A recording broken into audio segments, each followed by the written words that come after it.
Hello guys, how are you all? Welcome back to my channel. So, today we are gonna see, what if smart Naruto banished from Kanoha and got Harem? And subscribe if you enjoyed the video. And also check the description. So let's begin the story. There was a boy in the village hidden in the leaves. His name was Naruto. He had blonde spiky hair and deep ocean blue eyes with 3 whisker-like marks on his cheeks. He was currently wearing a horrendous orange jumpsuit that looked like it had been through many fights. Naruto was not having a good day. First, he failed the academy exam, again. That was only because he was sabotaged in every single test. Chunin exam level written test, spars where the teachers didn't hold back, rusty and bent kunai, etc. Then some demolition expert shinobi decided to blow up his apartment. Not just where he lived but the entire building itself, and the tenants who survived the explosion blamed him, the Kyuubi brat, for the incident. They wanted him to pay in either money or his life, and that's where the village pariah is now, trapped in a dead-end alley surrounded by pissed ninjas and civilians alike calling for his blood. ANBU are the elite of the village and boast about them being the greatest in speed and precision, and they still can't arrive to help me when I need it. I've sent a chakra pulse with as much power as an elite jounin. Where the hell are they? He thought. Naruto was not a dumb blonde, and while he obviously had a long way to go at being a smart and capable shinobi, he did grow suspicious at the fact that the ANBU guarding him actually showed up to save him until the last minute, where he was inches away from death.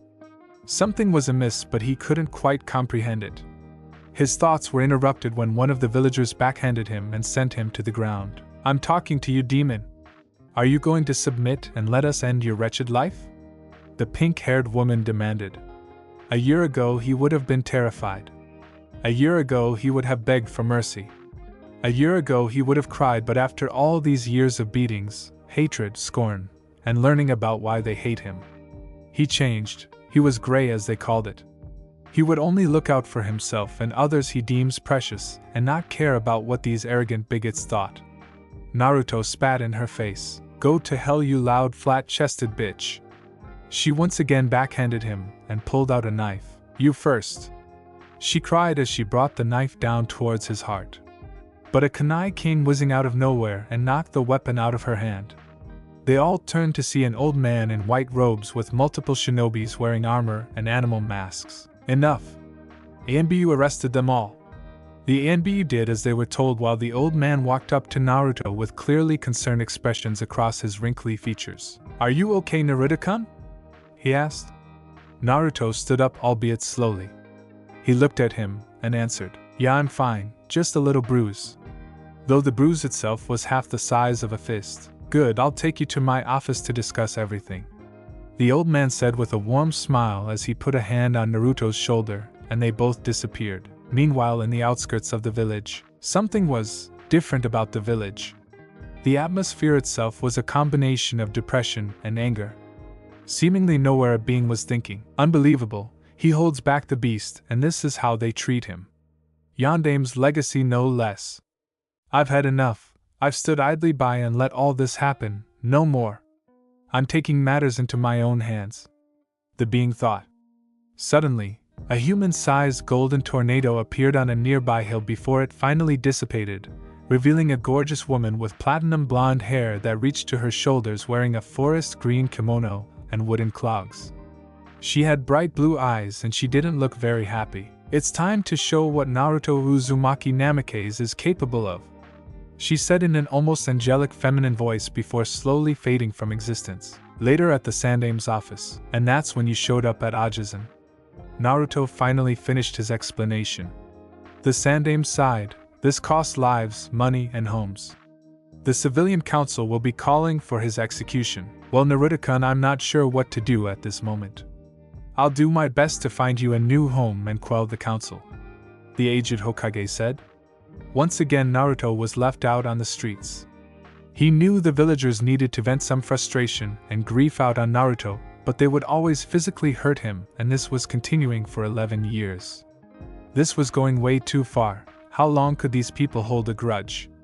Each time Naruto got injured or insulted, he could see a little bit of him die. Sarutobi was fearing for his sanity, and it seemed he shut himself off from the rest of the world aside from a few others. He no longer spoke about how he would become Hokage to gain recognition and acceptance.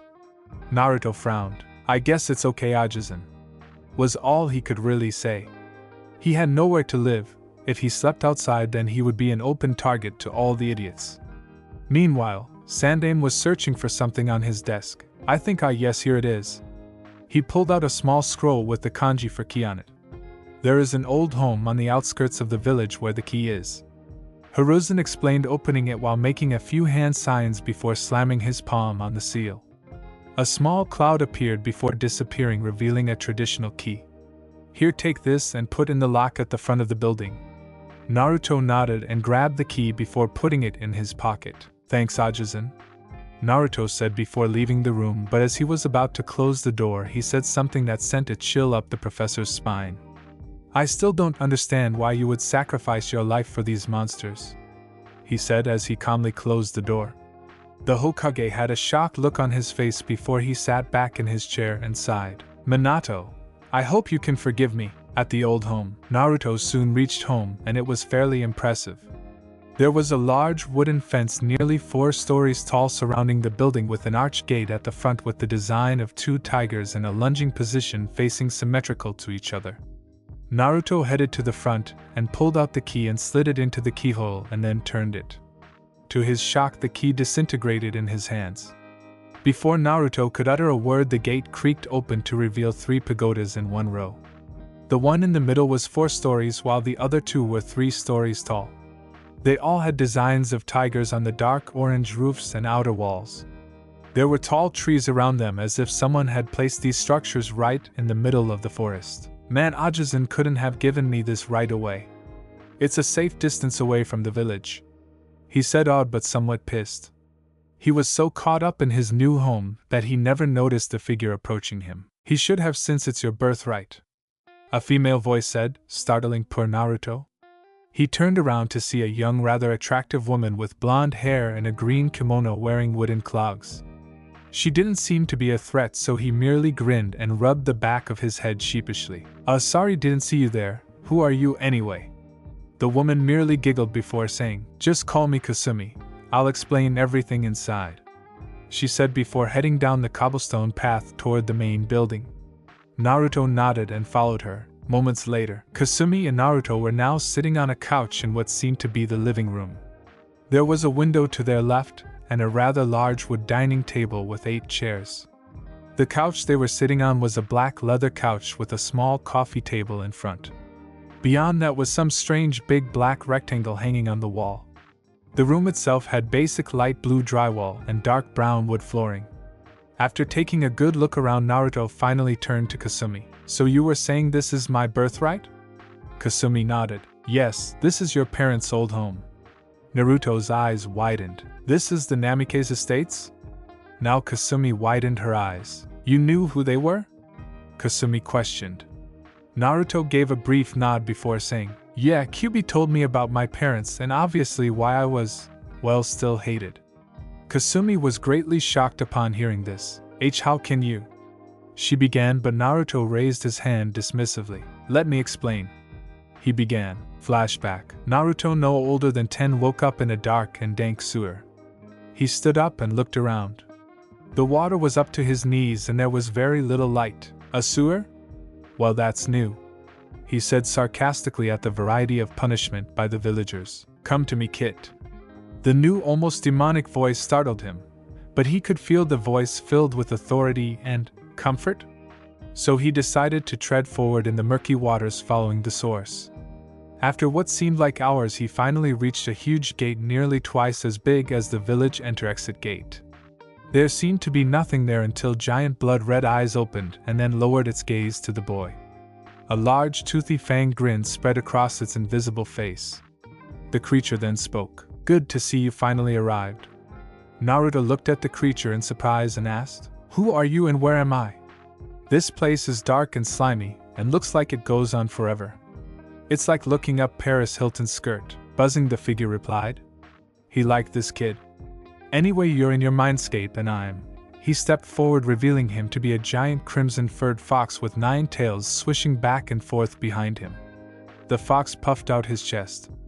The great Kyubi no Kitsune, he proudly proclaimed, though Naruto looked unimpressed, although it seemed the great demon was trapped behind a cage. The demon fox spat out its air and growled, "Watch what you say, brat. I may be sealed away, but I can still kill you." He threatened, but Naruto smirked. "I'd like to see you try," he said smugly. The great fox roared before lunging at him with both claws extended past the bars, only for his claws to stop just out of his reach. Kyubi lowered his arms and said, "Alright, what is this shit? Don't move. I'll get you eventually." Cube raised its arms again and tried to reach him, but to no avail. HGHH. So close, so close. Naruto raised an eyebrow and folded his arms. "Done yet?" he asked, and the demon sighed and lowered his arms. "Yes, good, and to answer your question, I'm pretty sure it's the seal," he said as he pointed at said seal. "You don't seem very surprised about this," he said, genuinely curious. Naruto just shrugged. "After all I've been through, nothing really does surprise me." Kyubi raised an eyebrow. "Aren't you wondering why I'm here?" Naruto put a finger to his chin. "Well, since you're here and mentioned the word seal, I'm guessing the Yondaime sacrificed his life sealing you into me instead of killing you, and since I look like him, I'm guessing I must be related to him." Kyubi's sweat dropped. "When you put it that way, it did sound a little simple." Regaining his composure, he spoke. Yeah, you're his son," and he was about to continue, but he saw Naruto walk away. "Wait. Where are you going?" "Bed, I'm sleepy." "But aren't you interested in learning more?" "Nope. Can I at least set up a mental link?" "Sure," he said as he exited. His mind escaped. Flashback. Naruto finally finished and Kasumi just blinked. "Wow, I didn't expect a meeting like that," she said. She was expecting him to be terrified about the meeting. And with learning he was the son of the Yondaime, he should have gone either gaga or gotten really pissed and renounced his name or something. "I am known for being unpredictable," he said, although he wished it wasn't Kanoha #1 hyperactive knucklehead blonde. "Well, now that story time is over, why are you here?" Kasumi cleared her throat and said, "I've taken a liking to you and I'm here to train you." Naruto just stared at Kasumi with a raised eyebrow. "Not to be ungrateful, but what do you actually know about being a shinobi?" Kasumi merely smirked. "You have a point, so how about I give you this as a sign of faith?" she said before she jabbed her middle and index fingers into his forehead. Naruto flinched and shut his eyes as immense pain shot through his head, and just as it occurred, it ended. He gasped at the sudden action before glaring at her, who had an innocent look on her face. "First, could you please warn me next time, and what did you do?" Kasumi tilted her head and said, "You're just full of questions, aren't you?" "Well, I gave you enhanced senses as well as the knowledge of the Kage Bunch Shinjutsu implanted into your memory, and as for warnings, your head is going to hurt like hell in a few seconds." Naruto was about to say something, but he had no choice but to grasp his nose and one of his ears as his new senses were getting a major overload. Kasumi's sweat dropped as he fell off the couch and hit his head on the table, grunting in pain. "I'll be right back," she said reassuringly as she calmly got up and got a few cotton balls from the bathroom and stuffed one in each ear and nostril. Finally calming down, he rose from the floor and sat back at his original position on the couch. "You know, you never told me who you were." Naruto started feeling his curiosity growing with each passing moment. Kasumi sighed. "It's complicated. I'm the spirit of Kanoha itself, and I've seen the way those mean people treat you," she said angrily, as those bakas had no right to even be in her home she so selflessly offered to refugees. "Things sure have changed since Shodaime. And frankly, I myself am through with what's been going on, so I'm putting my foot down." She then put a finger to her chin. "I guess that's not too complicated." Naruto's sweat dropped but got a serious expression. "Look, I'm eternally grateful for your offer, but I'm not sure I'm willing to accept it. I hate when people look down on me and see me beneath them." Kasumi shook her head. "No, I'm not doing this out of pity. You've endured so much, and yet you still pull through to the end because you don't care what those strangers think. You only fight for you and your friends and do what's right. You've definitely earned my respect." Naruto was stunned. No one ever praised him like that. Not even the old man. He never really thought about his lifestyle. He just wanted to survive in this world, and doing what he did seemed to come natural to him. He did his best to hide behind his mask of idiocy to fool others, but now, maybe he should embrace his true self and show others what he's made of. Very well then, I'll take up your offer. So what's this about training? Kasumi grinned devilishly, which made him a little uneasy. 1 week before the start of the new academy year. In Naruto's opinion, these past few months have majorly ED. The first day alone had him apply nearly 100 pounds of weights to each limb, and have him run around the entire village for hours while he couldn't be detected by anyone, and if he was, then Kasumi would launch an erranked katan jutsu toward him. The fact that he was wearing his jumpsuit, and Kasumi splashed a lot of cheap cologne on him to draw others to his presence, wasn't helping. This was to teach him evasion, endurance, and give him a wake-up call about his sense of fashion. He also had to tree climb while balancing a kunai on his nose, in midair, to strengthen his Y chakra control. Once he completed that, he moved to sparring on water with weights applied, and Kasumi didn't seem to know the meaning of holding back. While he was looking forward to all the cool jutsus he was going to learn, he was disappointed at the fact that Kasumi only taught him 2 of the 3 academy jutsus. A low-level genjutsu, a simple style of tai and kenjutsu, as well as a few katan and futon jutsus. When questioned, she said that this was to teach him to master each and everything she taught. Instead of being decent at a lot of stuff, he could master and effectively utilize everything he knew. She also didn't want him to be too overpowered at such a young age. She didn't want another Itachi on her hands. Even after all that, Naruto was determined to become stronger and never complained. Each time he fell, he got back up and tried again. Once the months passed, the reward greatly outnumbered the sacrifices. His speed, power, and agility increased greatly. He memorized each jutsu and generated and controlled enough chakra to either not use hand signs or call out the name in order to catch the opponent off guard. His form for his style Tiger Claw was flawless, but he still needed to work on his kenjutsu. The Kage Bunshin was extremely useful as it would generate an exact clone of himself, and anything the clone learned, Naruto learned as the information would be transferred back to him. With Kyuubi's chakra, he could generate hundreds of clones at a time and increased his learning rate exponentially. His physical appearance changed as well.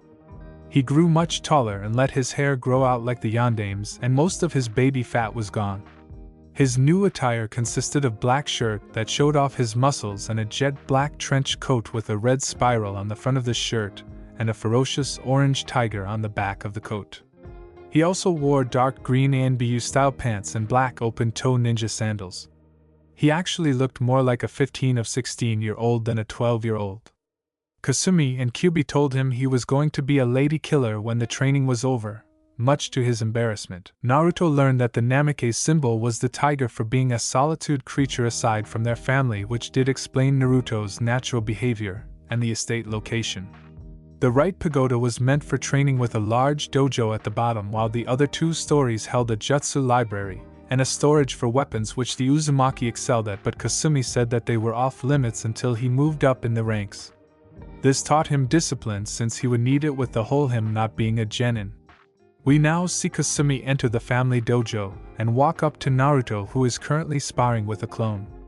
When she approaches him, he drops his stance and dispels the clone. "You've done a great job, Naruto, in my training. You've far exceeded my expectations, and it's safe to say you are definitely ready for a simple academy exam." Naruto blushed at the praise. "Thanks, Nei-chan, I'm about done sparring, so I'm gonna head into town to get something to eat and see if I can get Gigi to enroll me next year," he said, as he only went to the village once in the past few months to stock up on supplies, and with Kasumi's non-stop training, he decided it would be best to make sure his friends were sure he wasn't dead. Kasumi nodded as Naruto vanished in Leaf Shunshin. Moments later, Naruto reappeared just outside of Ichiraku's. Just seeing the shack made his stomach growl. Naruto walked inside and turned to his old stool when he noticed there was a picture of him on the stool. It was the first time he ever went to Ichiraku's. He was about 5 at the time, and he was standing next to a man with silver gravity-defying hair and a mask that covered the lower part of his face in an ANBU uniform in front of the shack. Naruto had his mask on and was giving the victory sign with both hands. The man was merely smiling at the display. Naruto gave a frustrated sign. "Great!" They think Naruto was interrupted when she saw a woman in an apron and hat walk up to him. She had fair skin with light brown eyes and hair that reached down to her back. She was scribbling something on a notepad and didn't see Naruto. "Welcome to Ichiraku. How may I help you?" she said with a solemn look on her face. It looked like she didn't want to be here. Naruto grinned. "Why so glum? I am Nei-chan." I am looked up to retort, but her eyes widened when she saw him. She dropped the notepad and stuttered out, "Naruto?" Naruto's grin never let up. The one and only. He would have said more had he not been glomped in a bear hug that constricted his breathing. "Naruto, I thought you were dead," she cried with tears in her eyes. "Nichan," he managed to say as he was currently blue. Ain saw his struggling figure and let go of him. She rubbed that back of her head sheepishly. Sorry, but I really thought you were dead, speaking of which." She trailed off as she grabbed a frying pan and smacked him over the head, hard. Naruto clutched the growing bump on his head as she began her rant. "Well, there hell were you? I haven't seen you in months, you jackass." I ain't never cursed or got this angry, but with Naruto not showing up and causing her and her dad to go into near depression kind of pissed her off. "Sorry, Nei-chan, let me explain." He began as he explained about him meeting Kasumi and the non-stop training he had to endure along with his loner lifestyle. He of course didn't tell her about his heritage should someone be listening, and Kasumi being the spirit of Kanoha, which caused Iam to grow suspicious in case she just wasn't trying to kill him. "It did happen before. Alright, I forgive you, but don't scare me like that again or I'll ban you from the shack." Naruto's eyes almost bugged out of his head before he got on his knees and grasped her leg with anime-style tears. "No! No! I'll be good, Nei-chan, I promise." Naruto may have been highly disciplined, but it was tough breaking his ramen addiction.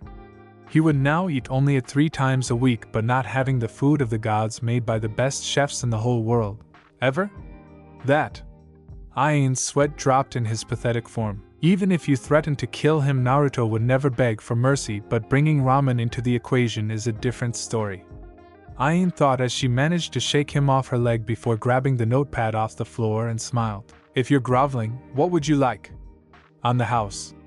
Naruto regained his composure and sat on his old stool. Later, patting his now full stomach, Naruto decided to take a walk around the village while ignoring the looks of curiosity, surprise, and the ever so tiresome hatred. "Sai, you know it. I understand that you don't want to leave this village, but why don't you just kill one of these bakas to set an example?" Kyubi asked in his head. If it was him who had to endure all the bullshit, he would tear this place apart a few years ago. Naruto mentally shook his head. "Look at Kyubi. As enticing as that sounds, I need to play it cool for the next few years until I become strong enough. Besides, I don't want the younger generation to have an actual reason to hate me." Naruto thought this in a somewhat sarcastic manner, as their parents have already planted the seed of hate and told their kids to stay away from him. No one really did follow the Sandame's law. While he was having his internal conversation, Naruto accidentally bumped into a certain brooding emo. "Hey loser, watch where you're going." The emo said he glared at him but had no choice but to look up. Naruto just walked past him. He really didn't want to deal with him. But as soon as he turned his back on him, the kid grabbed his shoulder to face him. "Aren't you gonna apologize to me?" Naruto shrugged his shoulders and walked away. "Dobe answered me," he said as he tried to punch Naruto, but he merely turned around and swatted it away. "Piss off, duck ass. I have places to be and I don't want to deal with your high and mighty attitude," said Duck, snarled. "How dare you talk to me like that? I'm an Uchiha, the elite," he said as he pulled out a kunai and charged at him. Naruto sighed and dodged the attack and spun around and chopped his neck, effectively knocking him out. "Idiot's not even a genin, and he's already starting to pick fights," Naruto said to himself, as he merely continued his stroll, seeing as he was starting to draw a crowd. Fortunately, he was nearing the dango shop and saw a woman that was about to enter catch his eye. "Whistle, hella nurse," Kyubi catcalled inside his head. Naruto had no choice but to agree with him. Enko Midarashi, former apprentice of Orochimaru and second in command of the torture and interrogation department. She was a relatively tall woman with violet spiky hair tied into a ponytail and light brown pupilless eyes. She was wearing a tan trench coat that reached her thighs and a fishnet shirt that was quite revealing, as well as a dark orange miniskirt that stopped just at her knees and shin guards. She had a fairly impressive bust and a nice set of legs. Damn, the QB kid has become quite the looker, she thought while basically molesting him with her eyes. Deciding not to be rude, she walked up to him. Hey Gaki, I'm glad you finally got a sense of fashion. Did you do that? She pointed at the currently downed Uchiha as well as multiple glaring at him, and the snake bitch. Thanks, and yeah, the idiot got on my nerves. Do you want to get something to eat? My treat? Naruto asked. He already ate for free, so he should have plenty of money for whatever she ordered, right? Right. Anko got a sly smile. Are you asking me out on a date? She questioned. Naruto just gave her his own smile and shrugged. If you want it to be, alright then, but I can already tell you're going to regret this, she said with a smile that made Naruto unsure if he should be terrified or aroused. Later, Anko was having a great day. She managed to crack a tough enemy ninja this morning, and now she had all the free dango she could eat thanks to a certain hot blonde. While Naruto, not so much, as he was now carrying a very skinny Gamma wallet. Thank Kami for the Namikaze bank accounts. Anko gave a satisfied sigh. Oh, that was good, I'll see you around, she said as she walked away. Naruto just hung his shoulders at the, you're welcome, he said to himself. He calmed down and saw that it was getting late and decided to head to Hokage Tower for one last stop. Not wanting to deal with the bitch secretary, he just sunshined to his destination. At the Hokage's office, Sarutobi was now dealing with his most heated enemy, paperwork. He swore he knew why Minato was so adamant in sacrificing his life for the village. To get away from this accursed monstrosity, he needed a distraction now. As if on cue, he saw what looked like a teenage version of his surrogate grandson. Yo, Ajisen. He waved. Naruto? Was all he could say at seeing his much more matured body. That's me, and just call it a growth spurt, he said, seeing his curious expression towards his appearance.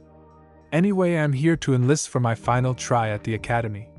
Sarutobi sighed. Very well then, but this is your last chance before being stuck being a civilian. Don't worry, I'm confident I'll do better. Sarutobi nodded and pulled out a form and pen. Just sign here and you can be on your way. Naruto grabbed the pen and signed before disappearing once again. Naruto was currently standing just outside the academy gates with a grin on his face. It was time to show what the real Naruto can do. As he walked through the halls, he still got the glares and looks of curiosity, as well as a blush or two at his new appearance, but he ignored them all. He finally reached his old classroom and opened the door to see that only Sasuke, Shikamaru, Shino, Hinata, and the two instructors from last year were here. Sasuke was glaring daggers at him since he got his kicks a week ago. Shino and Shikamaru didn't seem to notice him, as one was staring off into space and the other was asleep. And of course Hinata was blushing up a storm at the new and improved Naruto. Is that Naruto-kun? She thought. Meanwhile, one of the instructors finally realized he was here. His eyes widened as he saw how much he had changed. Naruto? The scarred man questioned his surrogate brother. Naruto just smiled and waved. Hey Ichiraku-sensei, just call it a growth spurt. Ichiraku sighed and went back to the papers in front of him. He should have known to expect the unexpected from someone like Naruto. Naruto glanced around and decided to take a seat next to Hinata. Hey Hinata-chan, is it okay if I sit here? And no, it's okay, and Naruto-kun. She stuttered while inwardly squealing at the fact he called her chan. Naruto nodded and sat next to her and decided to make a little small talk, seeing as there wasn't anything else to do. Slowly the seats started to fill out as each student entered, as Naruto amused Hinata with his old pranking stories. And then I pulled the string, and Naruto said, as he was cut off by one pink hair and one blonde fangirl trying to get through the doorway at the same time. They both finally made it through while both yelled, I win! I get to sit next to Sasuke-kun. Naruto groaned at Sakura and Ino's antics. He couldn't believe he had a crush on one of them. He really needs to thank Kasumi for all she has done for him. He returned his attention back to Hinata, although he couldn't seem to get a word over the constant screeching. Finally, having had enough, he called out, You know there are 2 seats next to your precious Sasuke-kun. Ino and Sakura both blinked and looked at the seats. They both gave a squeal of delight before sprinting to their seats and bugged the emo with their constant chatter, much to his displeasure. Ichiraku finally stood up and spoke. Now that you are all here, I would like to welcome you all back to the academy. We'll start off today by having target practice and sparring outside, followed by a lesson back here, he said as he picked up his clipboard and left the classroom. All the students got up and followed him. Outside the academy moments later. Alright everybody, line up. We'll start off with boys rather than girls, Ichiraku said as he walked off to the side as the other instructors set up the targets about 25 yards away. First up is Choji Akimichi. Choju walked forward as the students got in 2 separate lines. Another instructor, Mizuki, handed the chubby kid the weapons and said, "You'll each be given 10 kunais and 10 shuriken." The Akimichi nodded and grabbed the weapons and aimed one at the target. Meanwhile, Naruto shook his head at the abundance the instructors were giving the students. When he was training with Kasumi, he was only given 1 kunai and 2 shuriken a day to practice, since he might not always have an infinite number of weapons. This taught him to make every throw count, since he could easily take down an enemy with a well-aimed strike, while others would just use them as a distraction to prepare a jutsu. What a waste. He spent so much time contemplating this he missed nearly all the students. Sasuke Uchiha? Ichiraku called out as all the Sasuke fan club cheered him on. He managed to get 18 bullseyes and smirked. He walked away as the SFC still wouldn't shut up about how great he was. He approached Naruto. "Beat that dope," he taunted. Naruto rolled his eyes and walked up to take the weapons. He took a look at what he was given and saw that they were all slightly bent. His senses picked up trace amounts of rust and paint. Naruto narrowed his eyes. These were old rusted kunai painted to look brand new. They probably couldn't pierce cardboard. He looked over and saw Mizuki smirking, thinking he sabotaged the demon. Naruto closed his eyes and within a time span of about 5 seconds, flung them all at the target, with each getting a bullseye. The crowd was silent, stunned at Naruto's impressive display of skills. After a few moments, Hinata, Shikamaru, Kiba, and Shino started clapping, while the SFC yelled at him, saying he somehow cheated, while Sasuke sneered at him. Naruto smiled at the former and walked back into the line as everyone else was still stunned. "Oh well, it's the girls' turn," Ichiraku said. Naruto saw that every girl who wasn't in the SFC did a great job, including Hinata after a brief pep talk courtesy him. While the SFC was downright pitiful as no one made a bullseye and barely hit the target at all. Ichiraku then announced it was time for sparring. Naruto was actually amused at the matches as Shikamaru forfeited, saying it was too troublesome. Choji went completely nuts shit when his opponent called him fat and may have gotten sent to the hospital, and Hinata took out Sakura in a few seconds with a quick neck strike. Sasuke Uchiha vs Naruto Uzumaki, Ichiraku announced. The SFC cheered the brooder on and yelled put-downs at Naruto. When both competitors reached the ring, Ichiraku called out, "Are you both ready?" They both nodded. "And Hajime." Sasuke got into the basic academy stance while Naruto put his left leg in front of the right and extended his arms out with his hands formed into claws while leaning forward. Sasuke charged at Naruto with his right fist drawn and tried to punch Naruto, but he leaned to the left and struck him in the ribs. Sasuke grunted and stumbled backwards. "Is that the best you've got?" he taunted, trying to get him to lose focus. Naruto said nothing but thought. "No, if it was the best you would be on the ground coughing up blood." Naruto lunged forward while spinning around and tried to deliver a back fist, but the emo caught it and tried to counter, but Naruto was too quick and did a quick snap kick to his knee, knocking him off balance. Leaving no time to react, Naruto lifted his leg and did an axe kick right on the Uchiha's chest so hard a little blood came out of his mouth. Seeing this, Ichiraku decided to call off the match before it got out of hand. "Alright, that's enough. Naruto is victorious." Just like the target practice, Naruto's friends cheered, SFC jeered, and everyone else just stood there in amazed silence. Sasuke, the stubborn bastard, got up and went through a series of hand seals. "Katan, fireball jutsu!" he cried as put his fingers to his lips and blew a stream of fire at him. Ichiraku was about to stop him but was shocked when Naruto jumped over the attack with his fist raised and sent it smashing right in the spoiled runt's forehead, knocking him out. Now everyone was silent. Naruto looked around. I think you should take him to the hospital to make sure he's okay. Snapping out of his stupor, Ichiraku picked up Sasuke. I guess class is dismissed, he said as he shunshined to the hospital to get checked out. Meanwhile, Naruto's friends walked over to him. Congratulations on putting them in his place, Kiba said. I'm glad you're okay, and Naruto-kun.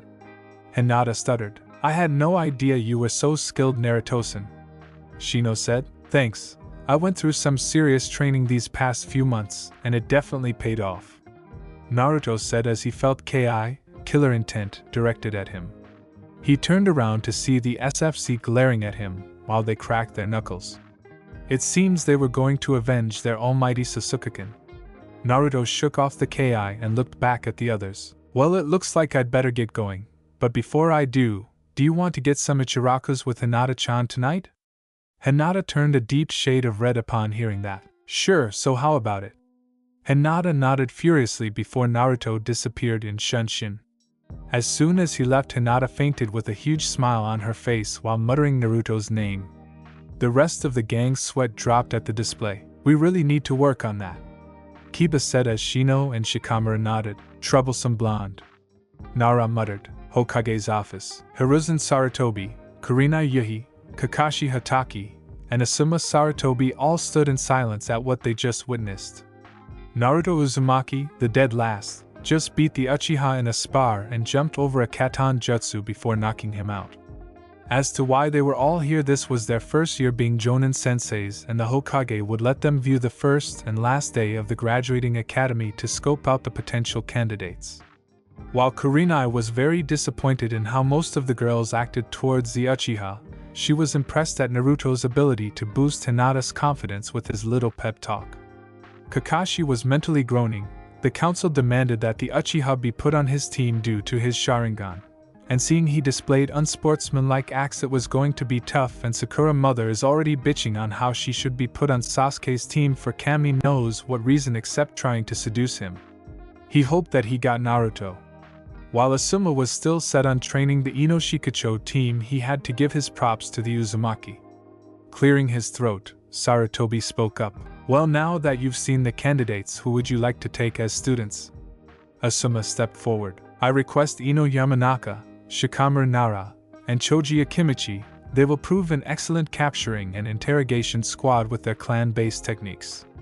Sarutobi nodded. Very well then. Azum stepped back as Kurenai stepped forward. I request Shino Aburame, Hinata Hyuga, and Naruto Uzumaki.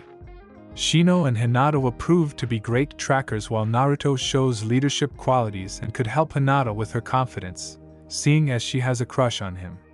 Sarutobi nodded as she stepped back and Kakashi approached. While very reluctantly, I request Sasuke Uchiha, Sakura Haruno, and Naruto Uzumaki.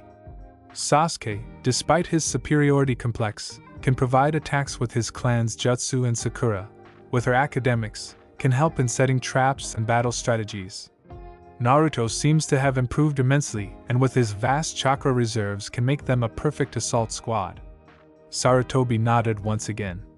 Kanoha law states that if a sensei wants the same individual, they have to debate, while the Hokage makes the final decision before the day of graduation. Well, it seems you two both want the Uzumaki, so I'll let you debate. Kurenai and Kakashi turned to each other. Naruto would be key for an assault squad and maybe set up a rivalry with Sasuke to humble him and push each other to greater heights. Kurenai shook her head. I have to disagree. Sasuke is too arrogant to see anyone else as other than beneath him, and Sakura will just blindly follow him and never work together. It's all about teamwork, and it seems my requests are becoming friends. However, I may be able to reach them and snap Sasuke and Sakura out of their funk with Naruto's pupil skills. Besides, Kiba Inuzuka would be a better choice with his enhanced sense of smell. Seeing this as going nowhere, Sarutobi interrupted them. While you both make valid points, I'll keep an eye on how everyone interacts with each other to see which would be best. You're all dismissed. The three nodded and sunshined to their next destination. Sarutobi sat back in his chair and gave an exasperated sigh. If Naruto doesn't show he can be a key component in a tracking team, I may have no choice but to put him on Kakashi's team. Omake, are you both ready? They nodded. And Hajime. Before they could get into their fighting stances, Dark clouds formed above, covering the whole sky. Before anyone could question the sudden change of weather, a thunderbolt struck Ichiraku. He cried before he fell down in a crumpled crisp heap. Get your own damn line! My demonic voice bellowed. Sasori watched Decima. Damn straight, I said. Everyone merely sweat dropped at the divine smackdown. Naruto reappeared right in front of the Namikaze gates to get prepared for his date. He really did like Hinata. She was a nice girl and was the only student at the academy who didn't make fun of him and vice versa. He owed Kasumi so much. Not only did she teach him how to fight, but she also gave him social advice as well as the birds and bees talk that ended with him on the ground with blood coming out of his nose.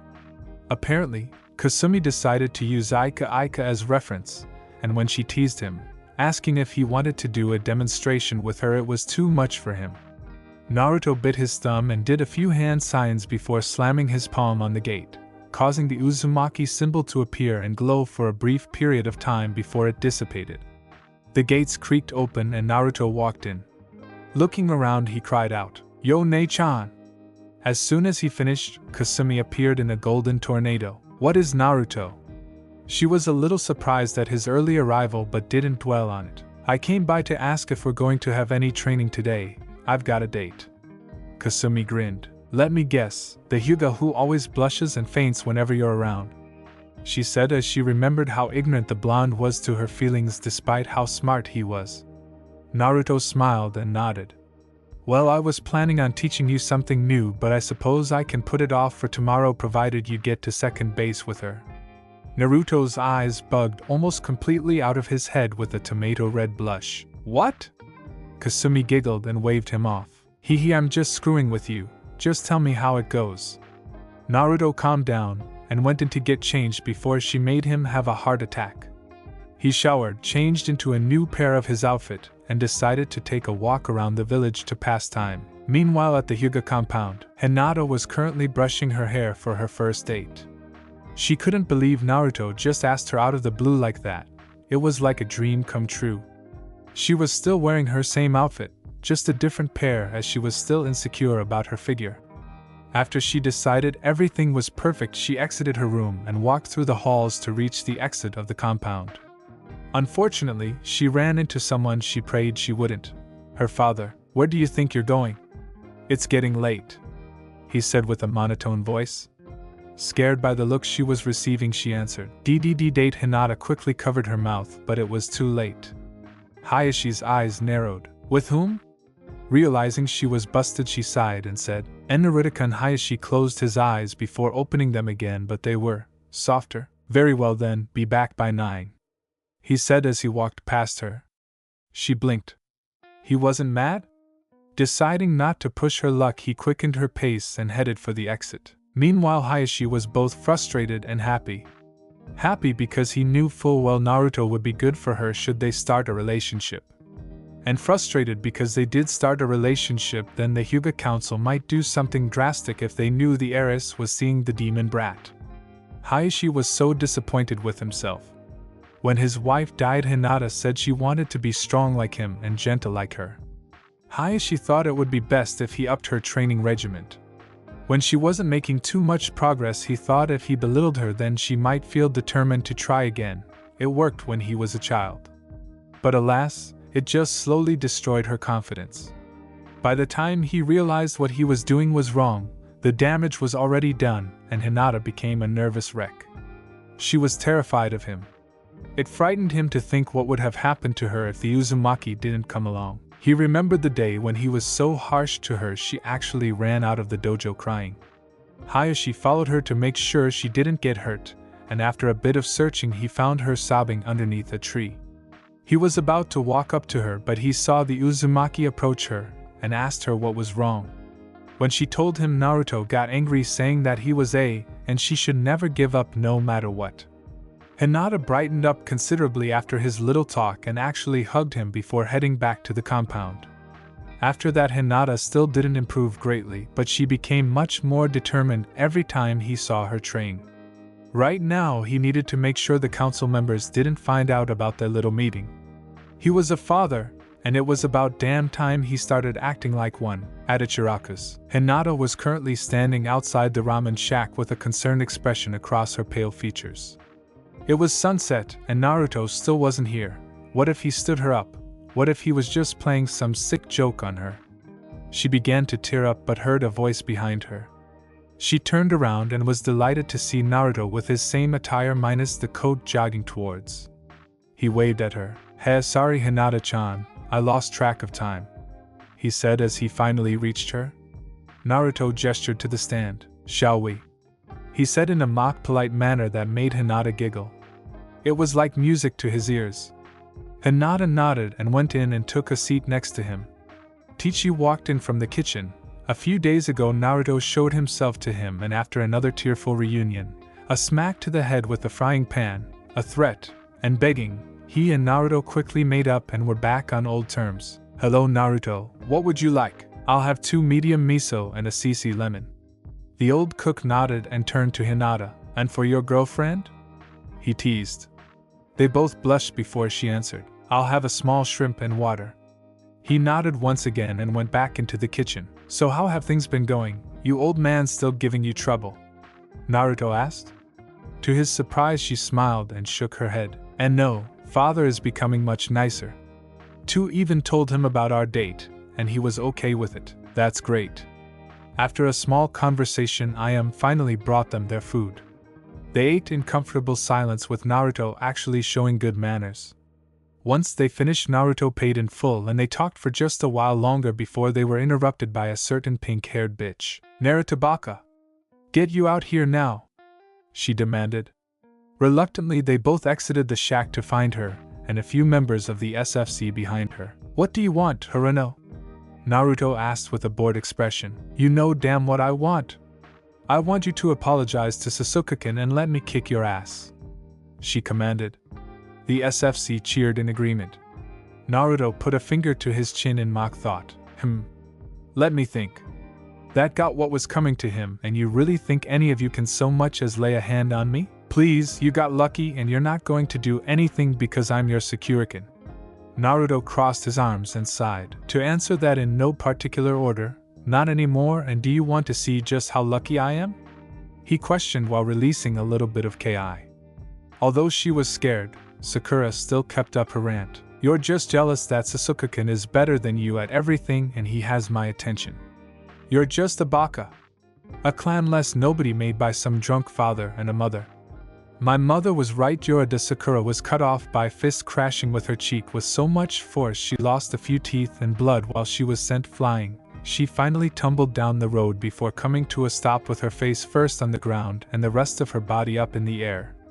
The SFC looked at the display in horror before they looked at the person who struck her and were beyond shocked when they saw it was Hinata. She was currently standing just where Sakura used to be with her fist extended and a pissed-off expression on her face. She finally had enough with her constantly putting down her crush. The SFC ran away in terror, calling her a freak, despite they were all in the ninja academy. Naruto just stared at Hinata. "Hinata?" She looked at him. Her brain finally processed what she had just done. "Yippee!" she squeaked before fainting. Shaking his head, he summoned a clone to drop her off.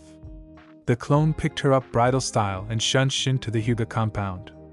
Naruto just said nothing and just went home while Kyubi was currently laughing up a storm. "Ha ha ha ha ha TT, that was the funniest shit I've ever seen, ha ha ha ha ha." For once Naruto didn't retort but just continued his way home. Still stunned at what just occurred, the next day, Naruto was currently doing a few katas in the dojo. He had just sent a shadow clone to go to the academy for him. It would take the class, dispel, and give him all the info. Genius! Kasumi appeared in her usual tornado off to the side. When Naruto saw her, he stopped the katas and saw her approach him. "You seem to be doing quite well these past few months, so I've decided to give you a reward," she said as she pulled out a scroll. Naruto's eyes widened at the title. "Rasengan," he muttered. "Rasengan, one of Yandame's prized jutsus." Naruto glanced at Kasumi. "Are you sure I can handle this?" he asked. This was an extremely lethal jutsu, and if it got into the wrong hands like that Uchiha, He didn't want to think about it. Of course, I know you're responsible enough not to abuse this, and like I said, it's a reward for all the training I've put you through. Naruto nodded and exited the dojo before heading into the woods until he reached a clearing Naruto used for outdoor training. On the far left of the clearing there was a 6-story waterfall and pond, perfect for water walking and sway jutsus. Directly in front of him there was a small mountain for Doton as well as surface climbing and target practice, 1, and of course a large plain for Katan and Futon. Naruto finally reached the center of the clearing.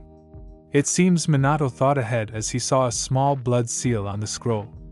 Naruto bit his thumb and smeared the blood on the seal before it unraveled and did a small poof, revealing a water and rubber balloon. He looked at the contents on the scroll which said, Step 1, first, you need to take the water balloon and pop it with chakra alone. Not very descriptive, but it will do. I should probably get the actual steps down by myself before using Kage Bunshins. Naruto thought. He remembered Kusumi told him that while Kage Bunshins can greatly increase the effectiveness of training, if you were learning a completely alien technique the clone wouldn't understand how to do it because it only has a small fraction of brain power of its creator. The clone only had motor skills and the ability to speak, meaning it was meant for practicing, not learning. Naruto walked to the pond and filled the balloon up with water before putting it in the palm of his hand. He then began to manipulate his chakra to get the water to move in order to break the surface. After nearly 2 hours Naruto wasn't making much progress, the water would just keep switching around no matter how fast it would go. He tried one direction, then the other, and still got the same reaction. I don't get it. No matter how much chakra I use to push the water it just keeps swishing around. I've tried both directions and wait, both directions, Naruto pondered. He started to manipulate his chakra once more but this time gave off an even amount in both directions. The results were not disappointing, the balloon began to shift around a bit. He concentrated his chakra a little more before bumps started forming. Pushing a little more the balloon finally popped, splashing water all over him. He smirked and was about to begin the next step when his eyes glazed over as he received all the clone's memories at the academy. Significant Memory 1. The clone of Naruto was currently heading down the hallways to begin his boring day of learning things he already knew. To make matters worse, the Baka Uchiha was walking towards him. Fight me, he commanded. The clone smirked at hearing that. We already did and I was able to take you out with 4 blows, remember? Sasuke growled. I mean a real fight, not a stupid spar. The only reason you won is because you got lucky and I couldn't use any of my lethal jutsus. The clone raised an eyebrow and said in a sarcastic manner, Wow, so that C-class jutsu wasn't lethal. Now Sasuke smirked. Of course I'm the elite, and once I get my Sharingan, blah blah blah, Sharingan this, Sharingan that. Listen, I don't know why I'm suddenly the object of your infatuation, but I really don't give a shit. Go fall in a ditch. He interrupted as he walked past him. The brat glared holes in his head. I will take you down, loser, you, Itachi, and that little of yours. He thought. Significant Memory 2. The clone of Naruto was ignoring Iruka's lecture of the Battle of the Shodaime and Madara Uchiha. Since when will knowing this shit help you kill somebody?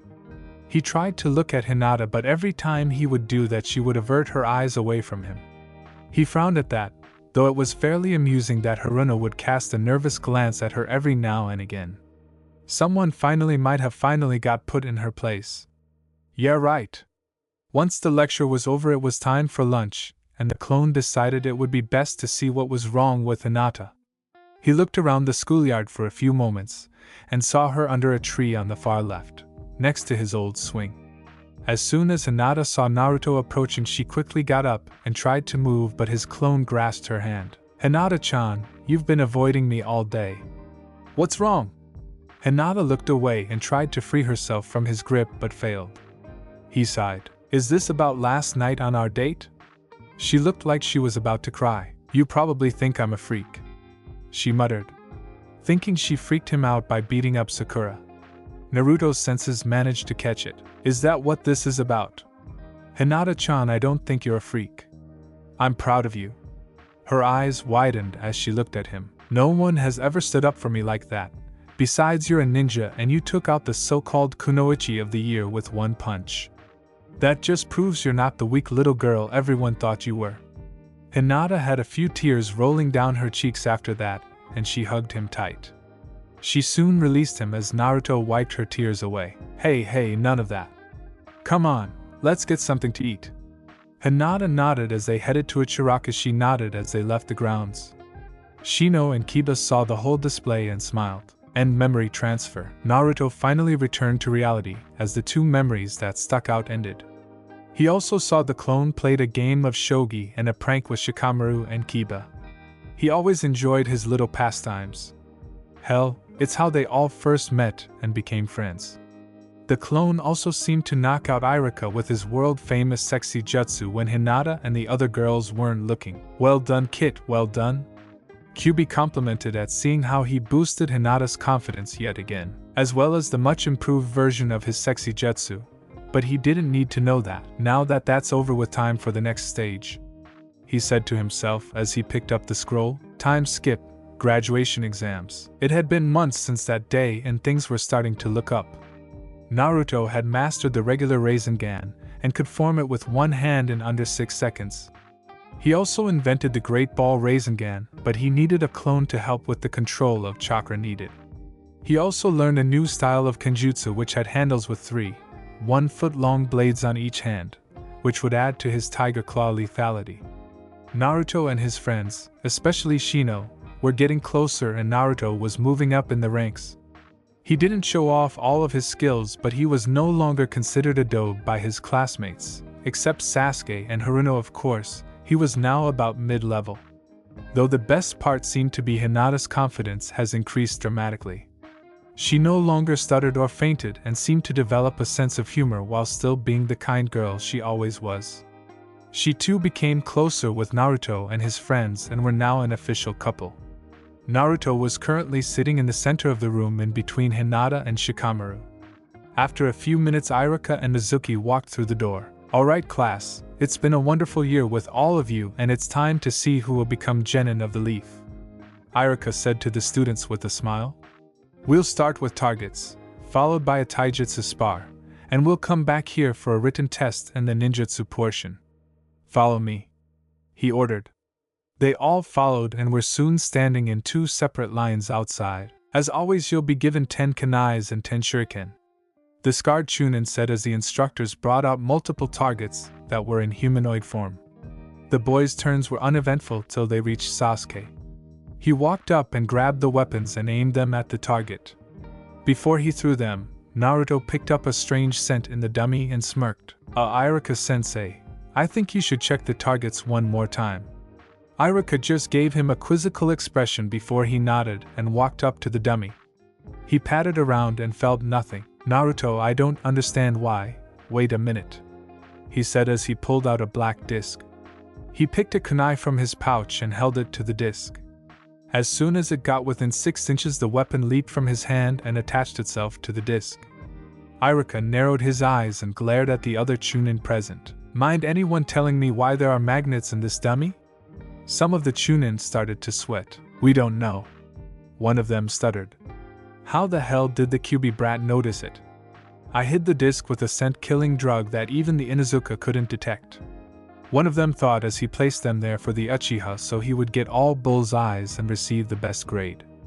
Everyone stared at Naruto, wondering how he was able to detect it. A gift from a friend, he said cryptically, which confused the students and Chunin present. Ichiraku sighed and tossed all the magnets away and got out of the throwing range.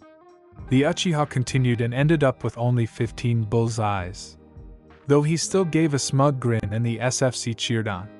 It was now Naruto's turn and once again had 20 bull's eyes with a minor applause from his friends. Meanwhile at the Hall of Hokage Tower, the Hokage and Jonin present were furious, pissed even. Someone tried to cheat Uchiha to the number 1 spot, but Kami Naruto noticed it. Sarutobi and Kurenai were smirking. Enhanced senses, eh? That was all they needed. Well, it seems Naruto has enhanced senses exceeding the Inuzuka as well as close bonds with the Aburame and Hyuga. My decision is final. Should Naruto pass, he will be placed on Team 8, the aged Kage said. Kakashi was about to protest but was shut up by a firm glare. They all heard a small poof behind them all. They all turned to see a kunai with a tag attached to it. Kakashi picked it up and read the tag aloud. "Do you want to know what they've been giving me? Sincerely, Naruto." He then noticed the kunai seemed to be freshly painted. The lazy ninja moved his fingernail along the weapon and saw some gray chip off, revealing rusty brown. Narrowing his eyes, he pulled out his own kunai and started chipping away until it showed the entire tool was rusted and slightly bent. The Jonin were even more angry at the fact that the teachers were trying to fail Naruto and stunt his growth as a shinobi. "I'm going to do some firing and give Ichiraku an earful for not noticing it sooner." Everyone nodded in agreement. Back at the academy, after the girls' turn, which ended up with Hinata doing better and the SFC doing actually worse than before, it was time for sparring. Shikamaru forfeiting to Hinata and Sakura and Ino doing a slap fight were the only ones Naruto paid attention to. His mind was on how to improve his Rasengan and taking Hinata on another date. It was finally time for Naruto and Sasuke's turn as they entered the sparring ring. "Are you both ready?" Nods weapons aloud and no jutsu Sasuke. And Ichiraku looked around nervously. Begin." A damn straight, Sasuke chucked a few shurikens at him and pulled out a kunai and charged. Naruto pulled out his own kunai and deflected all the weapons before parrying Sasuke's attack and managed to get a small scratch along the Uchiha's right arm. This continued for about a minute before Naruto tried to do a sweep, but Sasuke jumped above it. Naruto surprised everyone by bringing his other foot out and kicked him right in the chest as soon as he jumped. Sasuke back-flipped but was punched right in the jaw as soon as he landed. The Uchiha tried to deliver an elbow to the face, but Naruto caught it and used the momentum to trip him. He was unable to get up as the Namikaze placed a kunai at his throat. "Winner, Naruto Uzumaki," Ichiraku declared proudly. Naruto got off of Sasuke and held out his hand. He merely batted it away while he got up and sneered at him.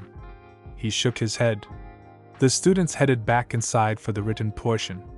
Naruto was a little surprised when he received a fair test instead of one meant for the Chunin exams. But to be safe, Naruto placed a genjutsu on the paper so it couldn't be tampered with. It was finally time for the ninjutsu part of the exam.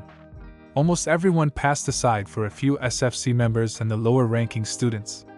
Soon it was Naruto's time to shine as he stepped up. "Alright, Naruto does a substitution, henge, and at least 3 clones." Our hero nodded. He substituted with Mizuki, much to his annoyance, and henged into the sandane, getting every single detail down from the wrinkles to the battle armor underneath. Finally, Naruto formed a hand sign and made 10 clones. "Very good, Naruto, you passed. But don't you think that was a little overkill?" Naruto rubbed the back of his head sheepishly. "Well, I've got really high chakra reserves and that is the least amount of clones I can do." Almost all the people in the room were stunned at hearing that. "Well, no need to worry. Take your headband and you can leave." He nodded once again and did as he was told. Outside the academy, Naruto was standing around chatting with Shikamaru, Hinata, Shino and Kiba. "Sweet, we all passed," Kiba said as the rest nodded. Naruto managed to pick up a few words the parents were saying behind his back. "Look, he passed. I can't believe they let him become a ninja. Sure, we were not supposed to talk about it." Naruto merely shook off the harsh words and spoke to the people he actually gave a damn about. "Come on, let's all go out to eat to celebrate my treat." "Alright, but no ramen," Hinata said. Please, Hinata-chan," he begged. They all chuckled at his antics. The next day, academy. Naruto was currently sitting next to Hinata and Kiba as Ichiraku spoke up, holding a clipboard. "Alright, I'm glad to see those who have passed. Remember, being a shinobi means, as usual." Naruto tuned out his lectures until he reached the final 3 teams. Team 7 Sakura Haruno, Sasuke Uchina, and Kiba Inuzuka. "Your sensei is Kakashi Hatake," he announced. "Yes. True love conquers all," Sakura shouted as everyone rolled their eyes. "Ah damn," Kiba muttered as he slammed his head on the desk. Naruto patted Inuzuka's back. "Tough break, man. Don't worry, I hear the Jonin is strict and won't take crap from them," he said, trying to cheer him up. Kiba said nothing as Akamaru howled in sympathy. Team 8 is Shino Aburame, Hinta Hyuga, and Naruto Uzumaki. "Your sensei will be Kurniai Yuhi." The said students all smiled. Team 9 is still in circulation from last year, so Team 10 is Ino Yamanaka, Shikamaru Nara, and Choji Akimichi. Your sensei will be Asuma Saratobi. Ichiraku read off the clipboard. The blonde-haired girl slammed her head on the desk similar to Kiba as Choji just munched on some chips and Nara muttered troublesomely. 15 minutes later, the only teams left were Teams 7 and 8. The latter of the teams were talking amongst themselves while Sakura was fawning over a brooding Sasuke. Kiba had an utterly defeated look on his face. They all heard the door open and saw a woman with long black, curly hair and red eyes. It was hard to describe her outfit as anything but something wrapped up in bandages along her wrists and arms with a red-sleeved shirt underneath. Team 8, meet me on the roof, was all she said before shunshing. The team nodded as Naruto grabbed a hold of Shino and Hinata as he too disappeared in a shunshin, taking them with him. Moments later, on the roof. They were all currently on the roof with the soon-to-be genin sitting next to each other, and the sensei opposite of them leaning against the railing. Alright, how about we introduce each other? I'll go first. My name is Kurenai Yehi. I like genjutsu, shochu, vodka, and takawasa. I dislike cakes, fangirls, and criminals. My only hobby is having evening drinks. My dream is to retire one day and have family. Now the Abirame, she said as she pointed at him. My name is Shino Abirame. I like bugs, wild grass salad, winter, Naruto-san, Hinata-san, Kiba-san, and Shikamaru-san. My hobbies include entomology and collecting new specimens for my insect collection. My dream is to become a strong clan head. Kurenai nodded as she pointed to Hinata. My name is Hinata Hyuga. I like Narukin, Shino, Shikamaru, Kiba, Sensei, and cinnamon rolls. I dislike arrogant people and people who bring others down. My only hobby is pressing flowers. My dream is to become head of the Hyuga clan and abolish the caged bird seal. Kurenai couldn't help but smile along with Shino and Naruto. She sure has come a long way. Nice dream. I hope that becomes a reality. And you? She said as she pointed at Naruto. My name is Naruto Uzumaki. I like Heineken, Shino, Kiba, Shikamaru, ramen, and red bean soup. I dislike arrogant people, fangirls, people who are prejudiced, and closet S. Kurenai raised an eyebrow at the last statement. It's a long story, the three said at the same time. She sighed and let him finish. My hobbies include playing harmless pranks and watering plants. The genjutsu mistress couldn't help but be a little scared at the way he said it was harmless. And my dream? Well, I guess become a strong shinobi. I haven't really thought about that. Well, don't worry too much about that. Meet me at Training Ground 8 tomorrow at 7 o'clock sharp for your genin exam, Kurenai stated. They gave a questioning glance at her. So the academy was just to weed out the ones who had no chance at all at becoming ninja? Naruto inquired. She nodded. That's right, and the chances of failing are at least 66%. The three twins widened their eyes. I recommend you eat a light breakfast, Yuhi suggested before she shined away.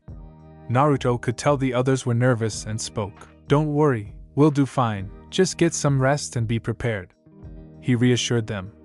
They brightened up a little as they all rose and headed off to their homes. Guess the dates were postponed, Naruto thought. Beep beep beep crack 1. The brief annoyance of the alarm clock was ended, thanks to Naruto slamming the contraption on the other side of the room, shattering it on impact.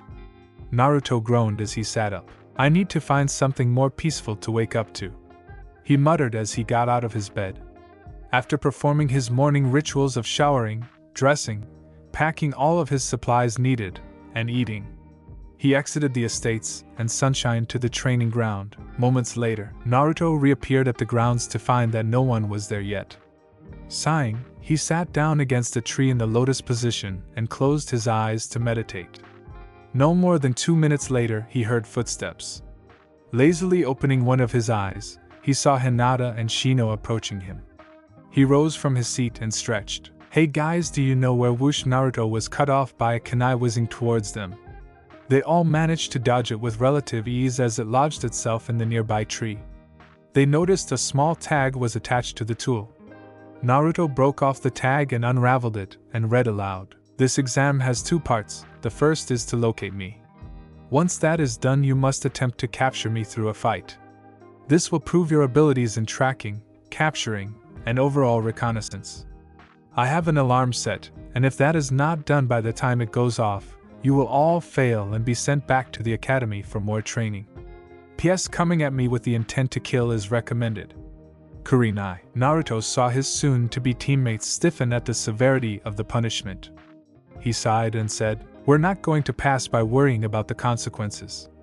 It's about 7:10, so we should have enough time to devise a plan." They both were a tad bit surprised at his determination. But he was right, they needed to make a plan. "Alright, first, we're going to track her down using Heineken's Byakugan and my senses. Should she try to escape, Shino here will place a female insect on her to keep track of her movements. Once we do that, we'll encounter her in a fight. She said to use the intent to kill, so that's what we're going to do." Hinata and Shino nodded, which made Naruto smile. He began to sniff the air until he picked up a trace. "I can smell perfume. That must be her. I'll be up front with Heineken behind me and Shino behind her.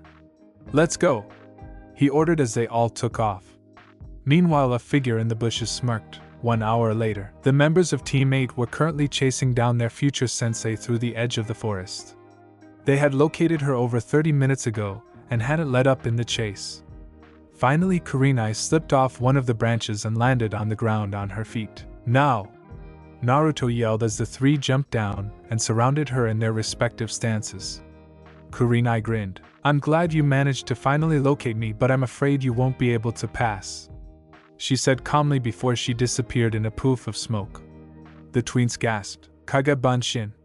Naruto said out of realization before he and the others felt a cold metal pressed against their necks.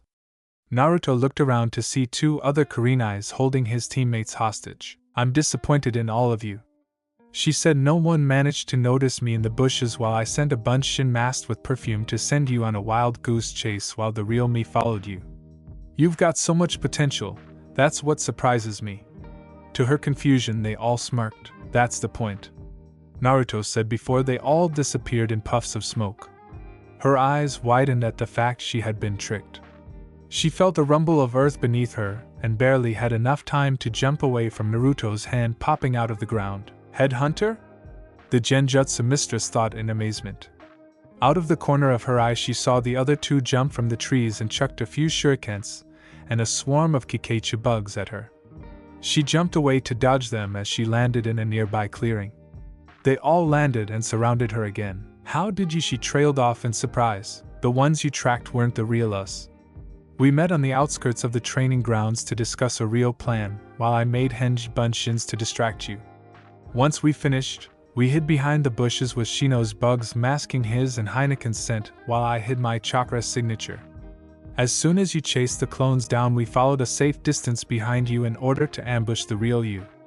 Now that that's over, we're going to complete the second half," he said as he pulled out his claws.